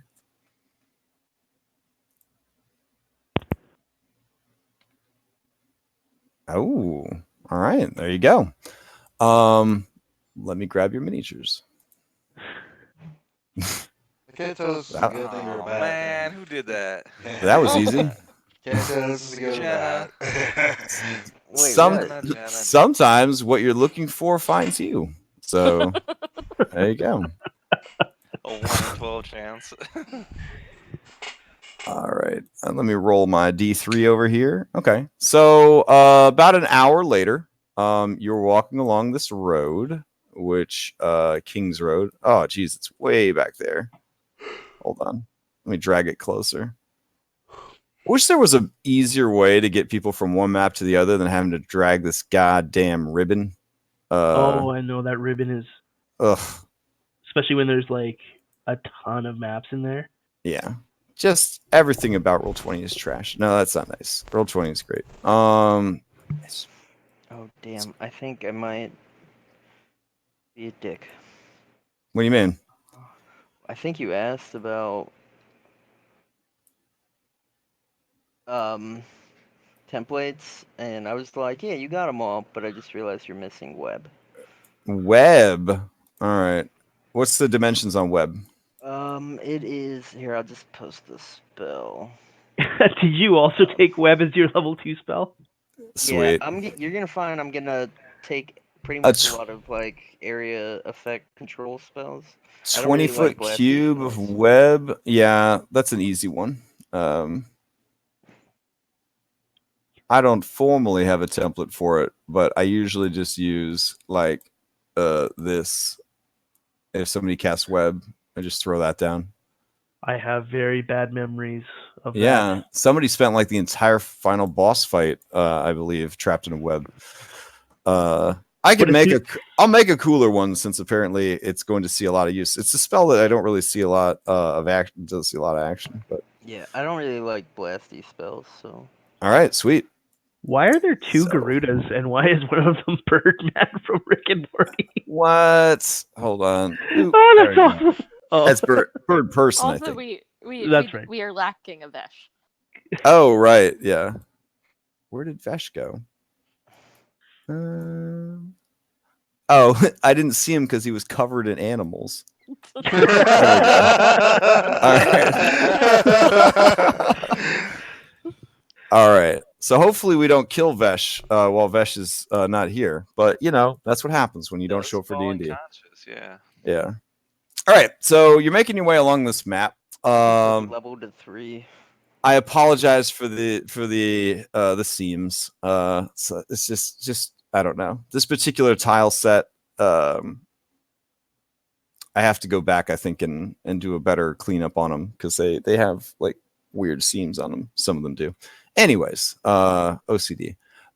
So you guys are making your way along. You're thinking about your contracts. I guess go ahead and arrange yourselves in whatever manner you would be as you traversed the road. To be fair, I'll probably be ahead, like probably further away, because I never stopped walking and talked to the old couple. So. Oh, which direction are we going? East or west? You would be heading towards the right side of the screen. Okay. So yeah, it's more like a northeast kind of situation. But diagonal maps in a grid-based world is yeah. All right. And I have better music than this, so hold on. Not that you'll listen to it for too long, because yeah. I think Vesh would be more up front. Or also possibly bringing up the rear. I feel like us knowing that the gnolls are ambushing people, and us having a clear view of what's to our right and seeing forest on the other side, our boot shields should be towards the forest. Oh, totally. Yeah. So these things are not the greatest at disguising their presence either. So you have that going for you at least.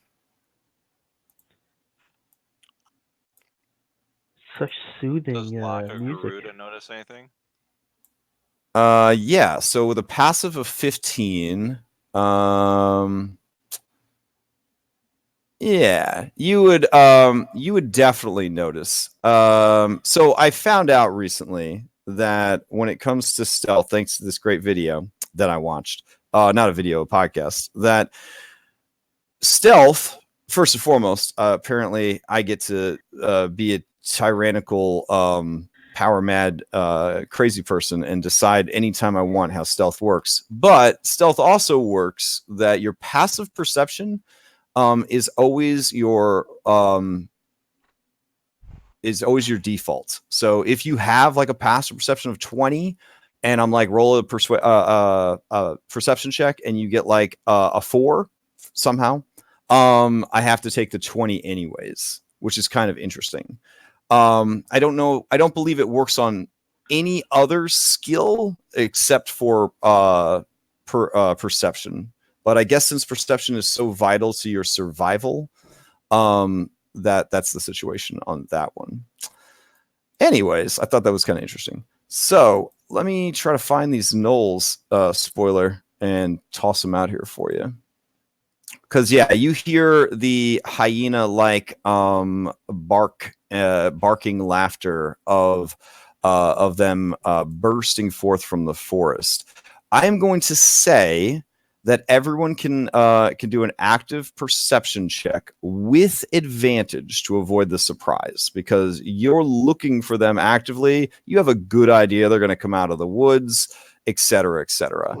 That being said, you are trying to beat a DC of 14 here. So if you with advantage on perception don't beat a 14, you will be surprised at the beginning of the fight. We're all terrible. But like you say, if I have a passive perception of like 15 already. Right, but if you have a passive perception that's higher than 14, you don't have to worry about it. Yeah, I guess the real crash. I like it already. Yeah, mine is 14. I listened to it and my heart sunk as a dungeon master. But whoever this Jeremy Crawford guy is, apparently he knows a little bit about Dungeons and Dragons, so I will listen to him in this regard. So, ugh. All right. I do have some adorable gnome token or gnoll tokens though. So, Jesus, what level did I send those guys out on dynamic lighting. That's the right one. Good job, buddy. Here we go. So my Discord kind of crashed. What happened with the perceptions? Okay, you get to make, because you're actively looking for these creatures and you have a good idea that they're going to come out of the woods. You guys get to do an active perception roll to try to avoid this surprise round. Okay. You have advantage on it, but you are trying to beat a 14 because they have set a bit of an ambush. Okay. Yeah, Jenna's not perceptive. All right. Let's see. Layer GM. There we go. Did And Vesh pass his perception? oof, that's a good question. Did Vesh pass his perception? Vesh's perception is a mighty 10 normally, which I love. Let's see. Well, he has advantage. He has advantage. Why isn't his stuff keyed to auto roll advantage? Ugh, that's annoying. Okay, let's roll it again. There we go. Yeah. So he is not surprised. All right. And then those are the gnolls. And let me get all their hyenas.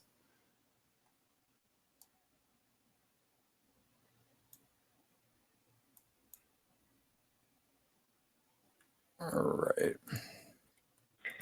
Thematically, we could say that part of why Alvis is completely spaced out is he's you know that thing where they can like view through the eyes of their familiar. Mm-hmm. He's totally doing that, reveling in the sensation of flight, where even when he notices gnolls coming out of the trees, he's like distracted, like he's watching it, like, oh look, there's gnolls, we should probably do something about that, before he realizes that he's not actually Erebeth, and that he's one of the figures down below that should be doing something about it. I dig it. Yeah. I dig it. Alrighty. I guess we got to roll some initiative here. It looks like you guys already did in anticipation. So let's do this. Hey! How the fuck did Jenna get higher than me? I rolled in that 20. You live in a world of RNG. Yep. And my initiative's not bad. It's a +2. Nah, I have 23. Like, why am I at the bottom? Oh, that is kind of weird. He hasn't sorted them yet. Yeah, it's not sorted. Okay. Damn, let the GM do his job. Oh, that's also because I don't think I cleared it from your fight on the cliff. So there we go. Yeah. All right. I think that's everybody. Yeah. All right. Did you get Vesh? Oh, good question. Did I get Vesh? Of course not. You rolled each of your familiars separately, yeah? Oh, I forgot to roll my familiar. Okay. This is my first roll 20. Oh, I can't actually. I don't have control of my familiar. What? I cannot click her. Oh, hold on a sec. Let's see. Oh, okay.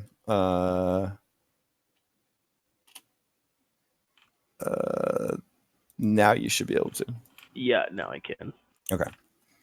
And where All right. is? Let me switch you over from this peaceful music to the we're getting attacked music. For a monster sheet, how would I do the initiative? If you just click on the token, yep. In the top left, you'll see all the macros. You can just click initiative. Booyah! Thank you. No problem. Is that one random 10-foot tall hyena there? Yes. So let me walk you through what you see. That's an excellent question. So you see a bunch of hyenas. Dungeons and Dragons says that they live in the Pacific Northwest, apparently. So there you go. Because that's kind of the regional climate of this area is very Pacific Northwest. But yeah, there they are. There is one that is very big, roughly the size of a minivan. There is that handsome fella right there. And there is this handsome fella over here. So let me describe him a little bit more. Let's see. This one right here that's currently on the screen, he has extremely long claws.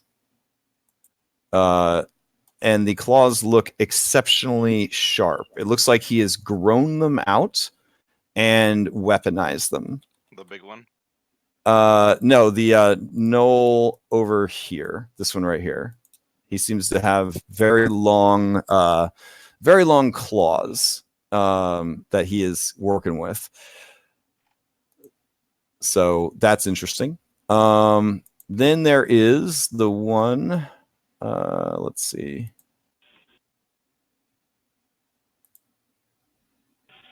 Oh shit, we are surrounded.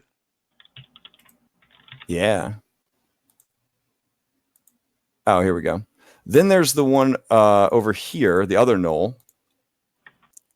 This guy. He has a longbow and a glaive, and he is surrounded by his pack of hyenas. And then you do not see the third one, but you do see this exceptionally large hyena. So take that any way you'd like. It's the druid. All right. So first up is Wally. Were you surprised, Wally? Yeah, Wally's surprised. Okay, Garuda, you were not surprised. What are you gonna do? I see the big hyena right there, and I see this one with the longbow. And I'm gonna take a shot at this one over here, the longbow. Okay. It's gonna be a sharpshooter. Shot.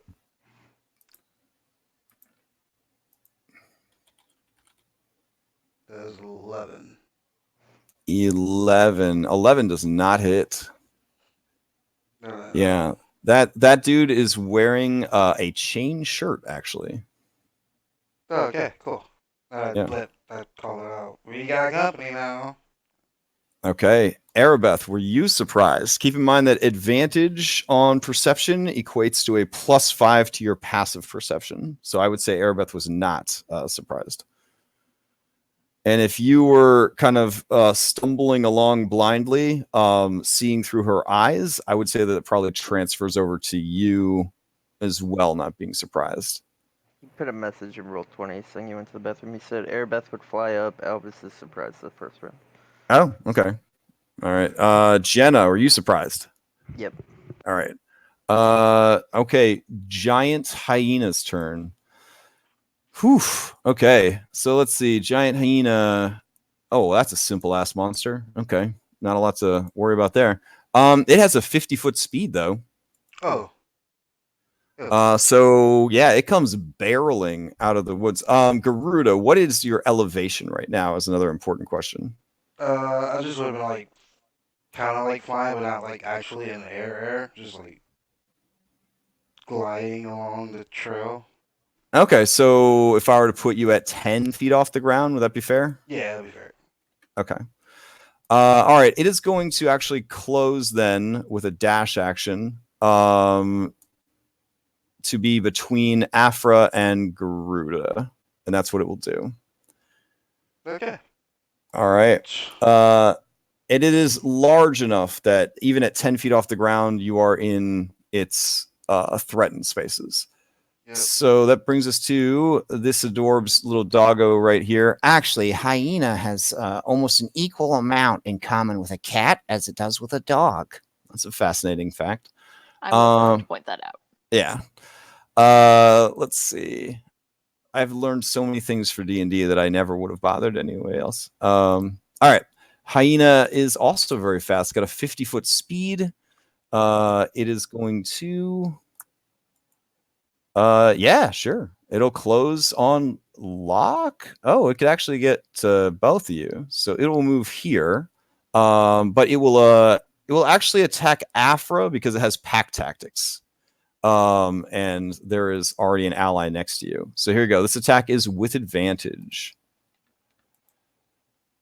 Oh, but 2 7s ain't gonna do it. All right, it kind of awkwardly kind of slips on the cobbles of this worn out road as it goes to attack you, and the attack comes up way short. All right, this one is going to move forward, and then it is going to move forward again to kind of, it's going to just get right up in between these two right here. All right, Aphra, were you surprised? I was not. Okay, take an action then. So I am going to stab little hyena. My saber. And All my right. sneak attack.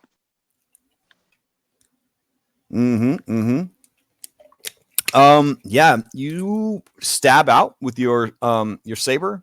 And you just open this thing's throat. It just lets out one last kind of cackling laugh as it vomits forth its own blood, and it is dead. Okay. Bonus action, I'm going to offhand stab the big hyena. Okay. That is also a hit.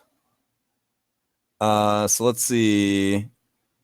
It wouldn't get the sneak attack because you only get that once per round. Oh, that's right. Yeah, okay. but that's okay. But you do 3 points of damage to it. Okay. All right. And yeah, it snarls at you. Not appreciating that too much. And you can see in its eyes that this is a greater than animal intelligence at work there. Yeah. Yeah.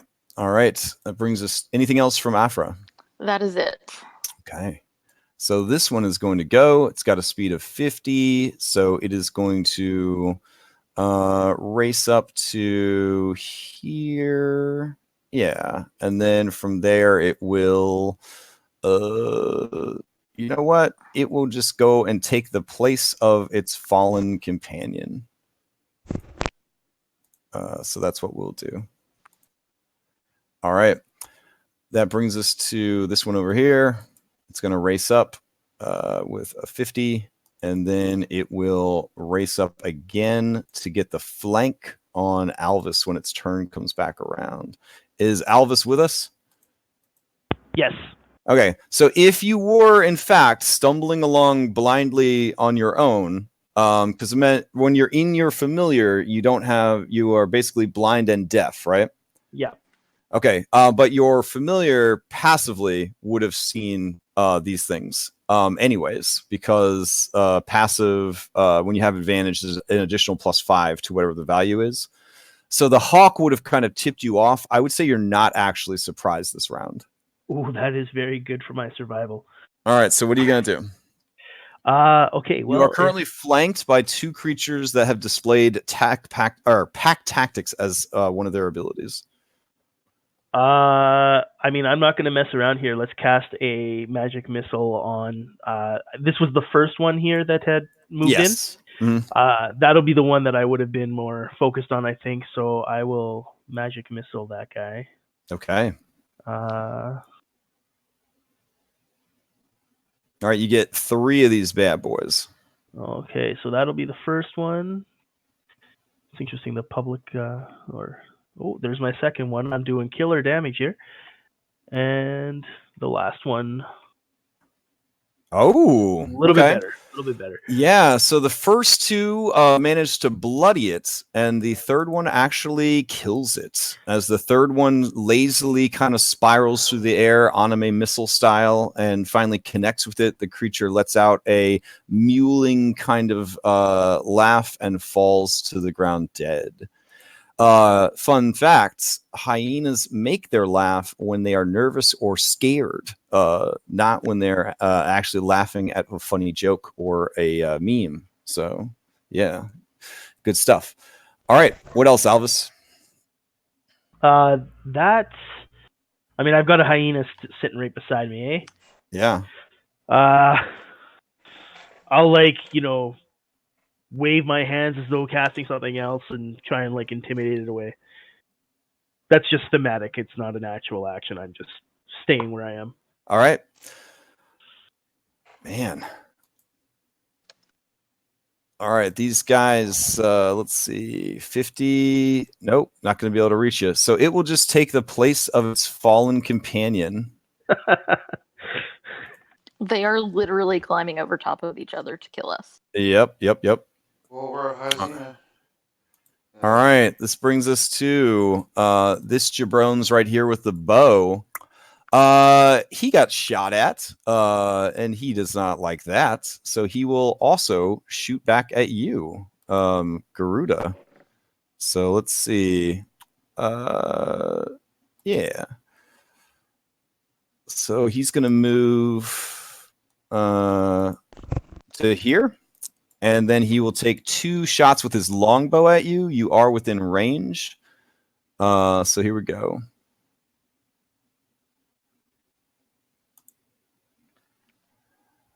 That's the first one.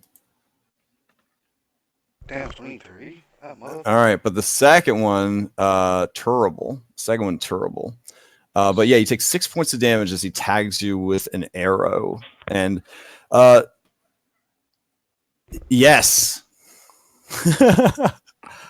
I was building up to that one, but that is probably the best one. Yeah. I couldn't hold it back. And the females are so partially hermaphroditic in their genitalia that the birthing process is super risky and dangerous every time. They're such a mess. They're straight up mutants of nature. Yeah, it's like a spiky little wiener. It's a whole thing. I'm learning more than I want to learn. Between this and the cat facts from the other day, this is just a lot of animal sex. Education. Well, Dungeons and Dragons, they are touting it as being a very educational situation. So, it is. Yeah. Locke, are you surprised? No. No. What are you gonna do? I got a couple choices here. I think what I will do is move right there, and I can hit the 3 big guys and cast Bane on those 3. Okay. So that is a wisdom saving throw?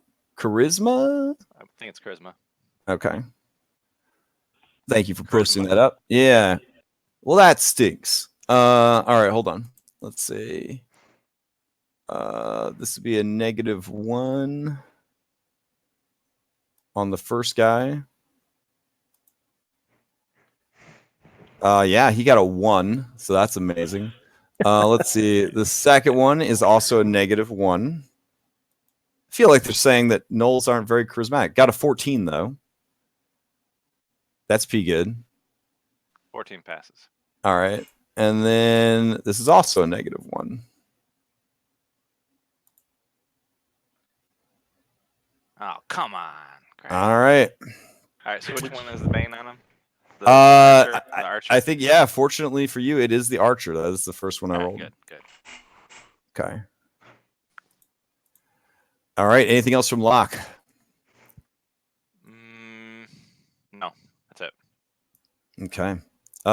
Vesh is surprised. Top of the round. Wally, what are you going to do? Wally's just taking the dodge action. Okay. Wally's taking the dodge action. What is his elevation? He's on my head right now. Okay. All right. Garuda, you're up. I'm going to disengage from this hyena right in front of me. Mhm. Move back 50 feet. Or fly back 50 feet. Okay. About 50 feet right there. Or just a little bit further. Then I'm going to use action surge to shoot the big hyena right in front of me. All right. Shooting the big hyena with the action surge. Go for it. Now I'm going to sharpshooter it. So. Yeah, good choice on the sharpshooter. That is a hit. Oh, nice. 21 damage. Yeah, we have a mobile cannon in the party. Yeah, so that is it is bloodied already. All right, anything else from Garuda? That's my turn. Okay. Arabeth. What are you gonna do, Arabeth? Erebeth is just continuing to kind of fly up. And what is her elevation? Whatever her max move is each turn. So she spent last turn doing that. Uh-huh. I guess there'd be a dash. She said 50, so she'd be about 250 right now. 250 feet up. Okay. Yeah, yeah. She's trying to get away from bows. She's All right. well trained. She's not a battle thing. Jenna, you're up. So Jenna's gonna use her bonus action and Misty Step. Okay. Can Wally come with me? I know he really shouldn't be able to. He but I'm just cannot. asking. No, he is his own Alright, creature. Then Yeah. he stays behind, Okay. and Jenna's gonna run up to this guy, and she's going to hypnotic gaze. All right. Let's see. As an action, you choose one creature that you can see within 5 feet of you. It's must do a Wisdom save or be charmed by you. Their speed drops to 0. They're incapacitated. Subsequent turns, you can use your action to maintain this effect. However, all right. And this is at will for this class, yeah? Yeah, I can only Okay. do it to one target per day. Like, I can't do it to the same target after each Right, turn. and you have to keep using your action to maintain Yep, it. Got yep, it. All right. So he's got to make a Wisdom saving throw. yep. Here we go. With a D4 subtracted to it because Bane. All right. So this is at a plus a 0. Minus a D4. So yeah, he fails hard. Yep.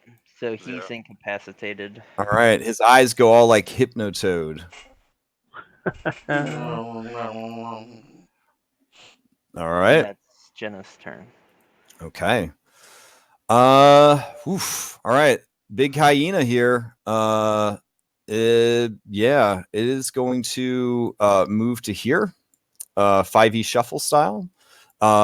This campaign we do a +2 from flank. Do flanking. We don't do flank. All right. No, then I'm we, just yeah, we don't do flank. yeah, I'm just doing that out of habit then. Yep. Yeah, my bad. I'll just stay here then. All right. Yeah. It will actually damn. Yeah, it'll just stay right here for now. So Aphra, it's going to attack you, and it is attacking you with its bite because it really doesn't have a lot of other things going on for it. Here we go. It does not have pack tactics, which is kind of weird, even though the smaller version does. I don't know. D&D is weird, I guess. So here's the attack. Yep, and that is a miss. Yay! All right. Yay. And I think it will just maintain its position for now. Yeah, that's what it'll do. Okay. So that brings us to who's up next? Aphra. Me. Yeah, Aphra, you're up. I don't think you Okay. rolled initiative for the long claw guy. Oh shit, you're right. I appreciate you pointing that out to me. He was also surprised last round. Maybe, yeah.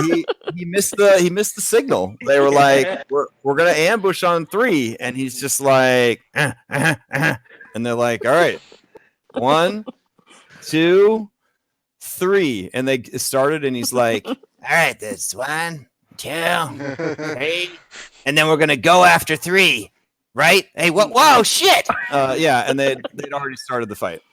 Is his name Ed? Maybe. All right. So Aphra, you're up. Okay, I'm going to do my new level 3 thing and bonus action insight check the big hyena compared to its deception check. Oh, okay. Well, its deception check is a -1. Because this is a very honest hyena. Okay. Okay, so now I can sneak attack damage it even without people being around me. Oh, okay. Okay. So I'm gonna stab it. Yeah, you are. Yeah, that is a hit for 10 more damage. And I think that's all I can do. Okay. Just going to maintain your current position? Yeah, because I can't bonus action run away. Because I Okay. bonus action insided. All right. This adorable little hyena right here, with pack tactics, is going to attack you, or at least try its best. 17 for 5. That does hit. Okay. Over here, same exact thing, Albus. Whoa, hold on What? one sec, though. I am using Portent to replace Oh, its roll that's with a 2 17. Oh yeah. Oh, okay. on this guy. The one This that's is- attacking you? Yeah, the one that's attacking me. All right. Okay. It has. Sorry. Hold on, hold I'm on. pretty sure you can wait until after you see the. Yeah, I was going to say, you can wait till No. after. You cannot. Oh. You can't actually. It's you must choose to do so before the roll. Oh, okay. So you could change one of its dice, though. It has advantage. Yes. So I'm going to change one of its dice to a 2, and it's going to be the higher one. Is Alright, that that how it makes works? sense. I don't know. I've never used Portent before. All right, hold And on. of Second course, level, my when you first- choose this school, glimpses of the future begin to press in on your awareness. When you finish the long rest, roll 2d20s and record the numbers rolled. You replace any attack roll, saving throw, or ability check made by you or a creature that you can see with one of these foretelling rolls. You must do so before the roll. You can replace a roll in this way once per I turn. think you have to roll 2 d20s yourself. Yeah, I think Yeah, you no, already did. That's where you got the 2 I- from. Yeah. Right. So what I'm saying is, you basically are guaranteeing that one of his rolls is going to be a 2. and it says Does I can that- replace any attack roll, so I think I'd be able to choose which one, wouldn't I? All right. I guess I see what you're saying. Hold on. This is interesting. All right, let's see. Hit becomes a 2. How does Diviner's Portent interact with advantage? You can replace any attack roll, blah, blah, blah, blah, blah. Let's see.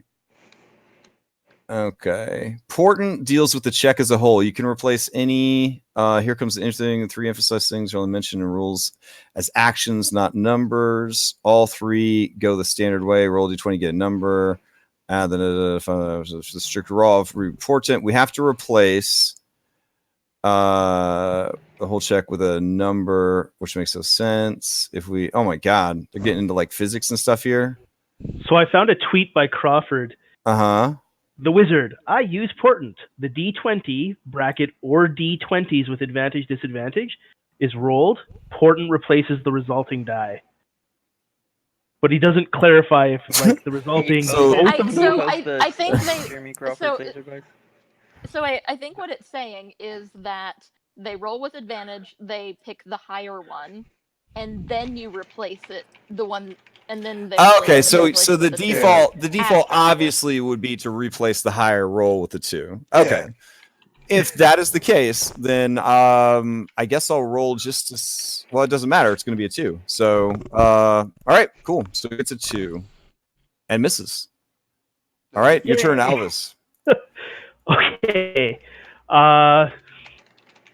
Beauty. I'm so glad that he did not kill me, and I will magic missile this guy. Okay. I wish there was a way to make magic missile just roll all 3 one after the other. I'll figure that out later. Well, the reason why it rolls 3 is because it's 3 different instances of damage. So Yeah, much you like could concentrating target. a spell. Yeah, you could target 3 Yeah. different people, or you hit 3 different times. So it's one of those things that you would shoot a missile, decide where the next one goes, decide where the next one goes, kind of thing. Right. Yeah. All right. So this one takes 9 damage and is bloodied. Alrighty.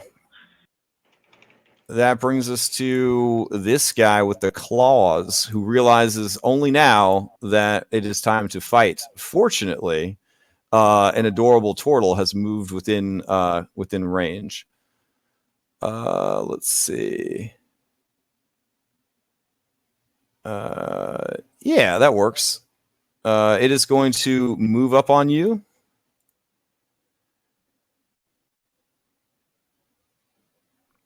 Oh, yeah, I can't reach the whiz robe. So, yeah, it'll move up on you, Locke, and it will attack 3 times.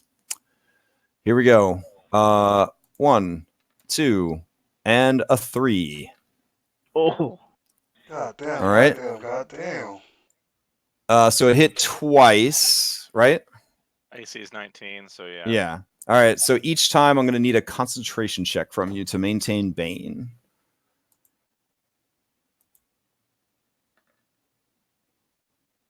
Ooh. All right. So Bane drops. Not that it matters because the person it dropped on can't do anything. But all right. And that is that guy's turn.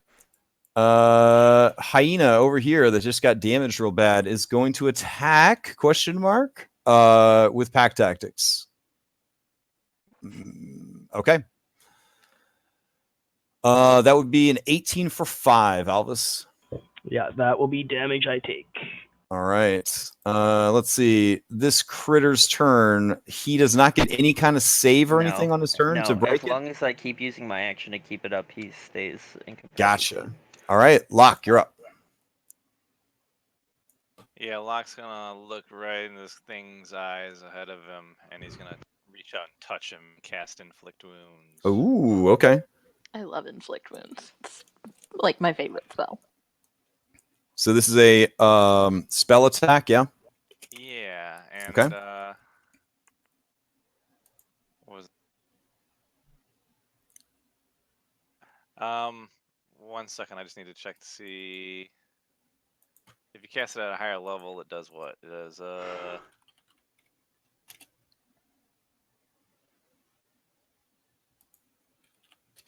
yeah, an extra D10. I'm gonna cast it at level 2. Okay. And hopefully it hits.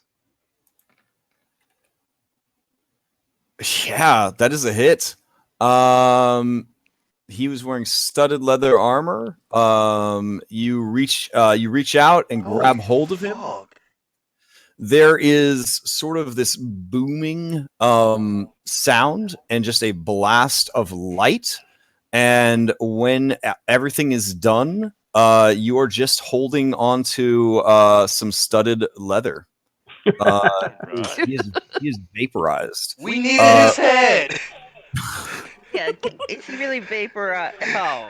We needed his head. That was a lot of damage. All right. Sorry. Let's tone it back. He is badly inflicted with necrotic damage.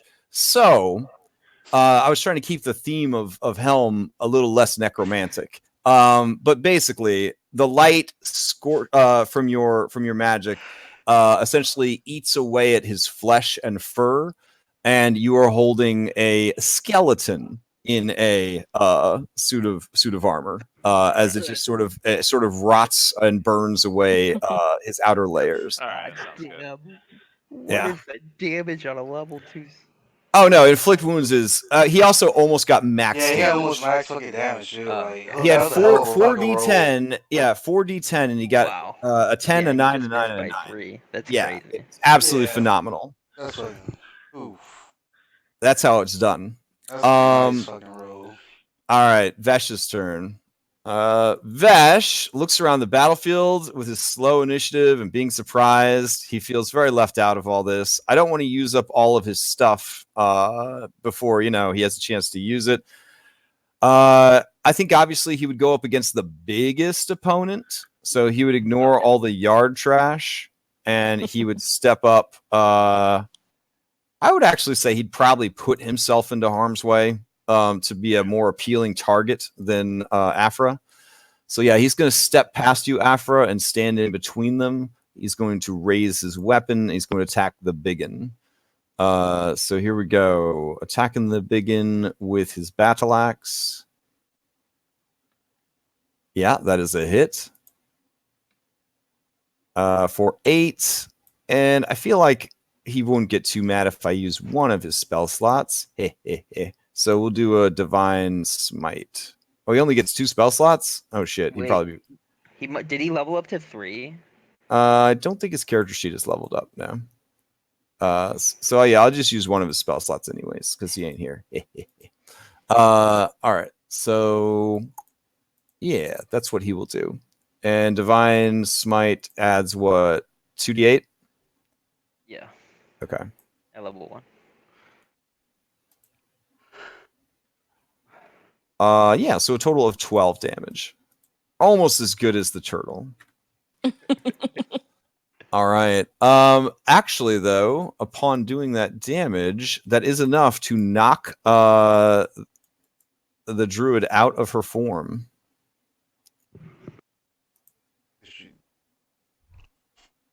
Let's see. We need her head, Vesh. He just sort of growls at you. This is her. She's very cute. I like All right. her jewelry. And Is let her me name move. Shenzi? I mean, maybe. So let me move her to be next to her animal form. There we go. Okay, so that brings us to the end of the round. We're a little bit over time. I think you guys could probably finish this fight up if we kept going. Do you guys want to go 15 more I'd be minutes? down to keep going. Yeah, I'm Yeah. down. Everybody okay? I'm Yeah? able to, yep. Okay. All right, Wally, you're up. Wally's gonna fly over here. She's gonna start pooping on this one. Or Okay. he is, I mean, and he's gonna give the help action, and then he's gonna fly 20 feet into the air and keep pooping on him. All right. This is which one are we talking about? The druid. Okay, got it. All right, Garuda, you're up. Now he's 20 feet in the I air. have advantage on it too. Yes, advantage fuck because yes. it's being pooped on. 16 hit. 16 is a hit. Nope. 14 damage.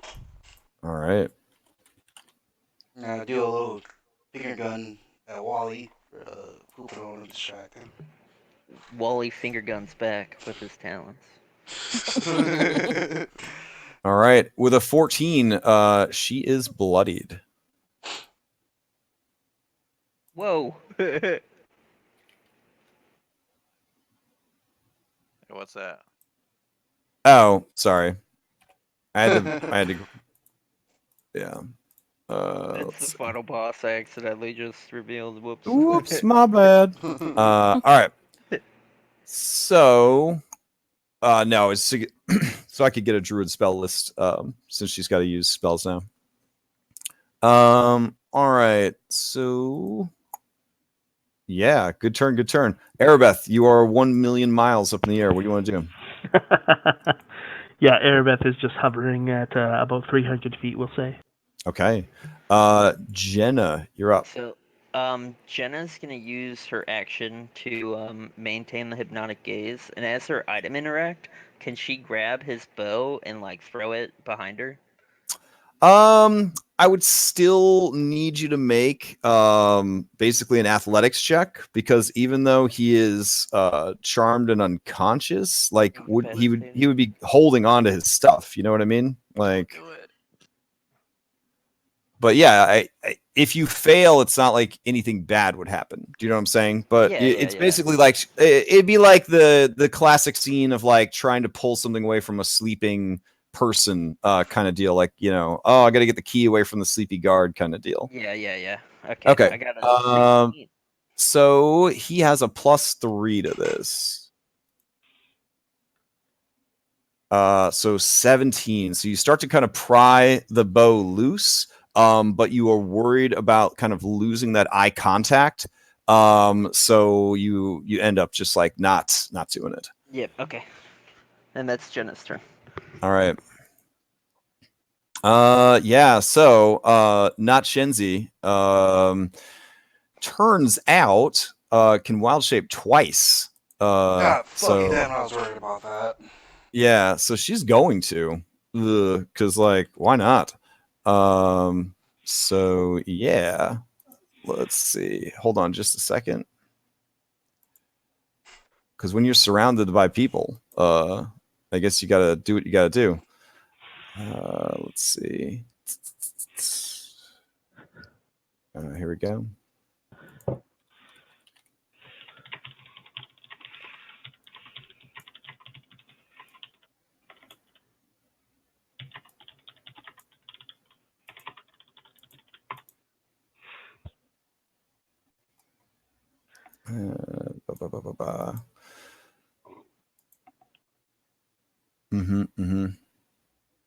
Interesting. Okay. All right. Yeah, she's just gonna go right back into her hyena form. Nah, you know what? We'll do a dire wolf this time.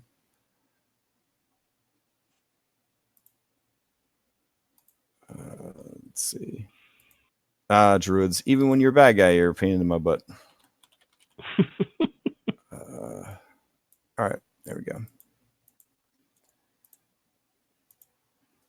So yeah, she leans down and transforms into a dire wolf. All right. She kind of appraises the situation here of different targets and different people. Let's see. Okay. She's going to yeah, I think she's got the speed for it.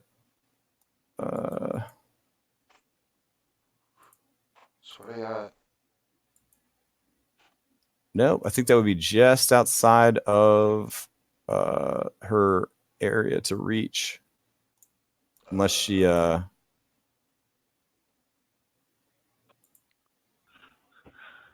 over here, ugly. Oh, okay, yeah. So Jenna, she will rush over to you. She does not get pack tactics because her boy is incapacitated. So this is just a regular attack roll against you. Okay. All right. Does the best get attack opportunity on her? I'll shield it. I had her go between like Locke and Vesh to avoid the opportunity attack. As that comes up, you shield it. All right. That brings us to Aphra. What are you gonna do? Okay, so because she has changed forms, is my insight check still good? The text of the ability doesn't say either way. Is it once you've incited them, it's good for the whole fight? Is that what the? Yeah, well, it's good for 1 minute, but yeah. Oh yeah, sure, that's fine. Okay. All right, then I'm going to bonus action disengage, and so that I don't get a attack, and I'm just gonna move over here, and Okay. then I'm gonna. Well, I guess it wouldn't matter if that was still up, because Jenna's there. So I'm gonna shoot with my longbow or my short bow, rather. Okay. No, that was a short sword. Jesus, short bow. Let's learn to read. Okay. I think they use the same stuff. Yeah. So either way, 17 yeah. or an 18 would both hit. So. Yeah. All right. So that is 14 damage. Yes. Okay. And that is it. That is it. All right. Let's see. This one will just attack Vesh. I feel like hyenas aren't that brave, and with the pack leader kind of tied down, they might call it. This one might call it, especially when faced with Vesh. So yeah, it'll disengage, and it is going to race over here to its boss, to its daddy. All right. These two down here, they still have each other for support, and they're kind of circling around you, Alvis, looking for openings. Yeah. So yeah, they're still going to go for it. I'm gonna portent. I've hired actual voice actors for the hyenas, apparently. So I'm gonna portent this one with a 1. Oh, okay. Nat 1. So on your first ever portent, you got a 1 and a 2. Yeah. Well, I had a 20 and a 6 the day before, but we didn't use them. Okay. Well, that is a crit fumble then. So instead of having advantage, it gets a crit fumble. Let's see, natural attack, or sorry, this would be a piercing. Oh no, that's a critical hit. My bad. Let me grab the actual card. Yeah, I There was we go. gonna say it's just triple damage. Yeah. Natural attack. If it was a bite, and it was, your damage is reduced by 1d4 for 1 minute. All right, yeah. So it goes to bite you, and you knew this attack was coming. You sort of just kick a loose stone up from the kind of neglected road, and the hyena bites down on the cobblestone instead of your ankle, and you hear the snapping of teeth, and it lets out a whimper of pain. And realizing that, it is going to kind of run away. Do you have a melee weapon equipped that you would like to? I just have a dagger. Yeah, I'll You give it want a to make an shot. opportunity attack against it? I might as well try and slash it on its way out. Okay. Yeah, that's a hit. Do we get money for hyena heads? That wasn't in the ad, but you could certainly try. All right, yeah, you give it a quick slash as it dashes away. Not dashes, but runs away. Yeah. And it is now your turn. Okay. Well, let's finish this other guy off. Again, I'll use a magic missile on the one that's next to me. Okay. That one you said was bloodied, so I'm going to shoot 1 missile at it and 2 at the one that ran away. Okay. So the first one is a 4, and then the one who ran away, a 2 and a 4. And that'll be my turn. All right. The one that ran away is bloodied, and the one next to you dies. Excellent. And that's good for me. All righty. Let's see.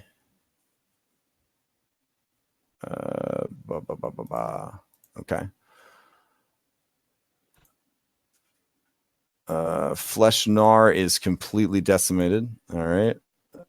Let's see who else we got. 11 is dead. This guy is incapacitated. Locke, you're up.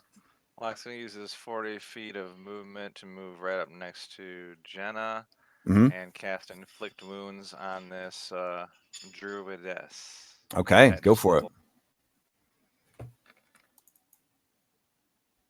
Oh, unfortunately, an 11 does not hit. So as you go to attack it, it kind of snaps at your hand, and instinctively you pull back your claw before it is chomped off. The spell kind of flickers and fades. All right. That's it. Not fond of being ignored. Vesh is going to rush up and attack again. Here we go. Unfortunately, a 9 does not hit. So yeah. Good turn, Vesh. Wally, you're up. Wally's gonna do the same thing he did last turn. He's gonna have Okay. to fly in range of the wolf, though. How tall is the wolf? 10 feet? Yeah, it's essentially a 10-foot by 10-foot cube as far as figuring out like areas it threatens. He's 20 feet in the air, so he needs to come down. All right, yeah, so he'll be right next to the wolf. Okay. Yeah, but he's gonna start pooping on him and give the help action. All right, Garuda, you're up.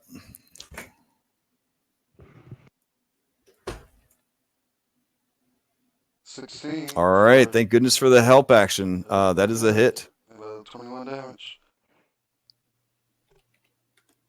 All right, it is bloodied. Anything else from Garuda? No, that'd be it. All right, what height are you currently at? Say about 10 feet. So 10 feet. Okay, 10 feet. All right, Airbeth, anything, or are you going to keep just keep an eye out from the skies? All Yeah, right, she'll and just keep on flying. Jenna, you're up. Maintain her action. Okay. And that's it. All right. Brings us to dead. Wolf's turn. Dire Wolf. God, same thing. Jenna, it's gonna attack you. It has pack tactics this time around, though, so this will be at advantage. Yeah, I take the damage and I'm knocked prone. Okay. You're not going to do a strength DC?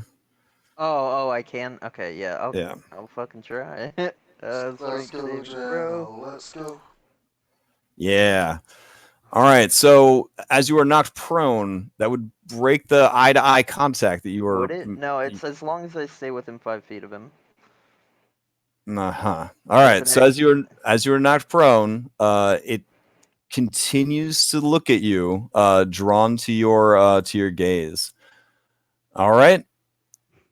What a great feature. One saving throw and one saving throw and a creature is completely knocked out for the entire fight. I mean, I'm kind of knocked out too. at I'm the getting cost my of your action every wizrobe. turn. Yeah, but like, I mean, you could technically just like lock gazes with like the big bad evil guy of the campaign and be like, okay, here we go, and I mean, that's that. hopefully the big bad evil guy of the campaign has legendary saves. Maybe. Aphra, you're up. Okay, I'm gonna shoot the druid again. Okay. Yeah, that is a hit, and she is knocked out of B shape again. Dumb bitch. Yeah. Alrighty. And I gotta find her mini. It's somewhere around here. Maybe. Where the hell did it go? Oh, there she is. Okay.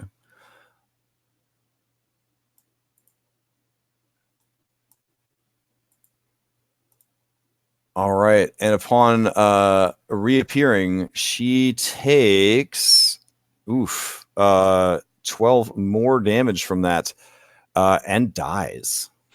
Dumb bitch. You stupid bitch. Yeah, Damn. All right.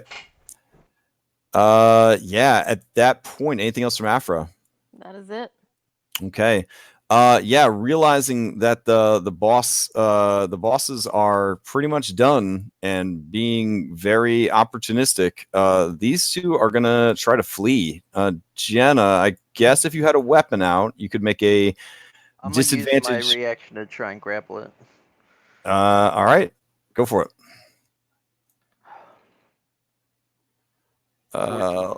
Let's see.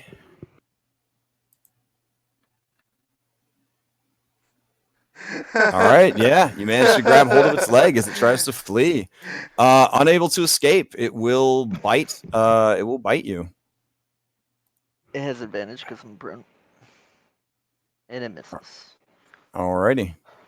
And that brings us to this one. This one is going to try to flee, so it will run 40 feet off the map to the north into the swamp.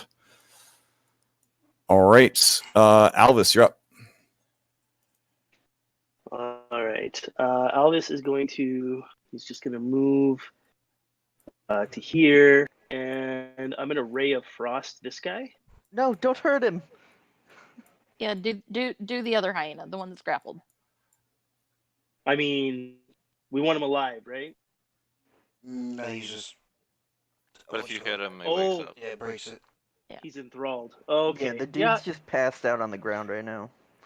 So as Alvis is like waving his hands and there's like, magical ice forming, he hears like, don't hit the big one. So he'll shoot it at this one here. I have spell sniper, so unless he has full cover, it should be just a straight attack. Alrighty. Which probably still misses, I'm guessing. What is the roll? Is this against the little hyena? Yeah, it's against a little hyena. It's a 12. No, that is a hit. Oh, beauty. Okay, little hyena takes 2 cold damage, but has his speed reduced by 10. All right. That'll be my turn. Locke, you're up. Locke moves next to the hyena and hits him with his mace. Okay. That is also a hit. It is bloodied.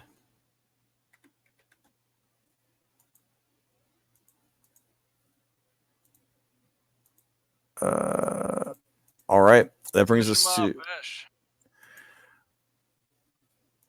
Vesh feels bad attacking this held creature and would much prefer to attack this guy instead. I'd much rather attack this opponent, but I don't want to hit him when he's just Whatever. And it will.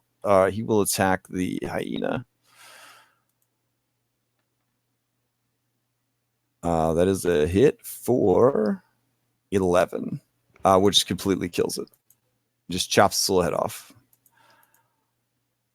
All right. Back to the top of the round. Technically, the fight is over as long as Jenna's going to maintain this gaze on this guy. Yeah, I'm gonna maintain it and tell my allies to tie this one up. And All right. And we will leave off then with that. Sounds good. Oof. All right. All right then. Now here I am like getting butthurt about like him getting like hypnotized or whatever, and on a weekly basis I drop hypnotic patterns that on monsters as a player. You're getting so butthurt. I literally said aggressively as a wizard. Oh no, I got it. If it hadn't worked out. Yeah, if it hadn't worked out, that guy has an ability as essentially like a Gnoll leader that he can, any other creature in his pack or whatever can immediately use their reaction to make a melee attack. Oh wow. Yeah. Nice So choice. so once everybody closed, if you had not done that to him, he would have moved up, he would have activated it, and everything on the map would have made an extra attack. After they had gotten into position. So like that was the most clutch thing that could have gone down, other than just one-shotting him, which was also pretty. Yeah, there was a lot of impressive stuff that went down. So well done, everybody. Whew. All right. Yeah. All right. We're over time, so I will post XP up sometime this week, and I will see you later. Later. All right. Alright. Okay. Bye. Later. Thanks, Crash.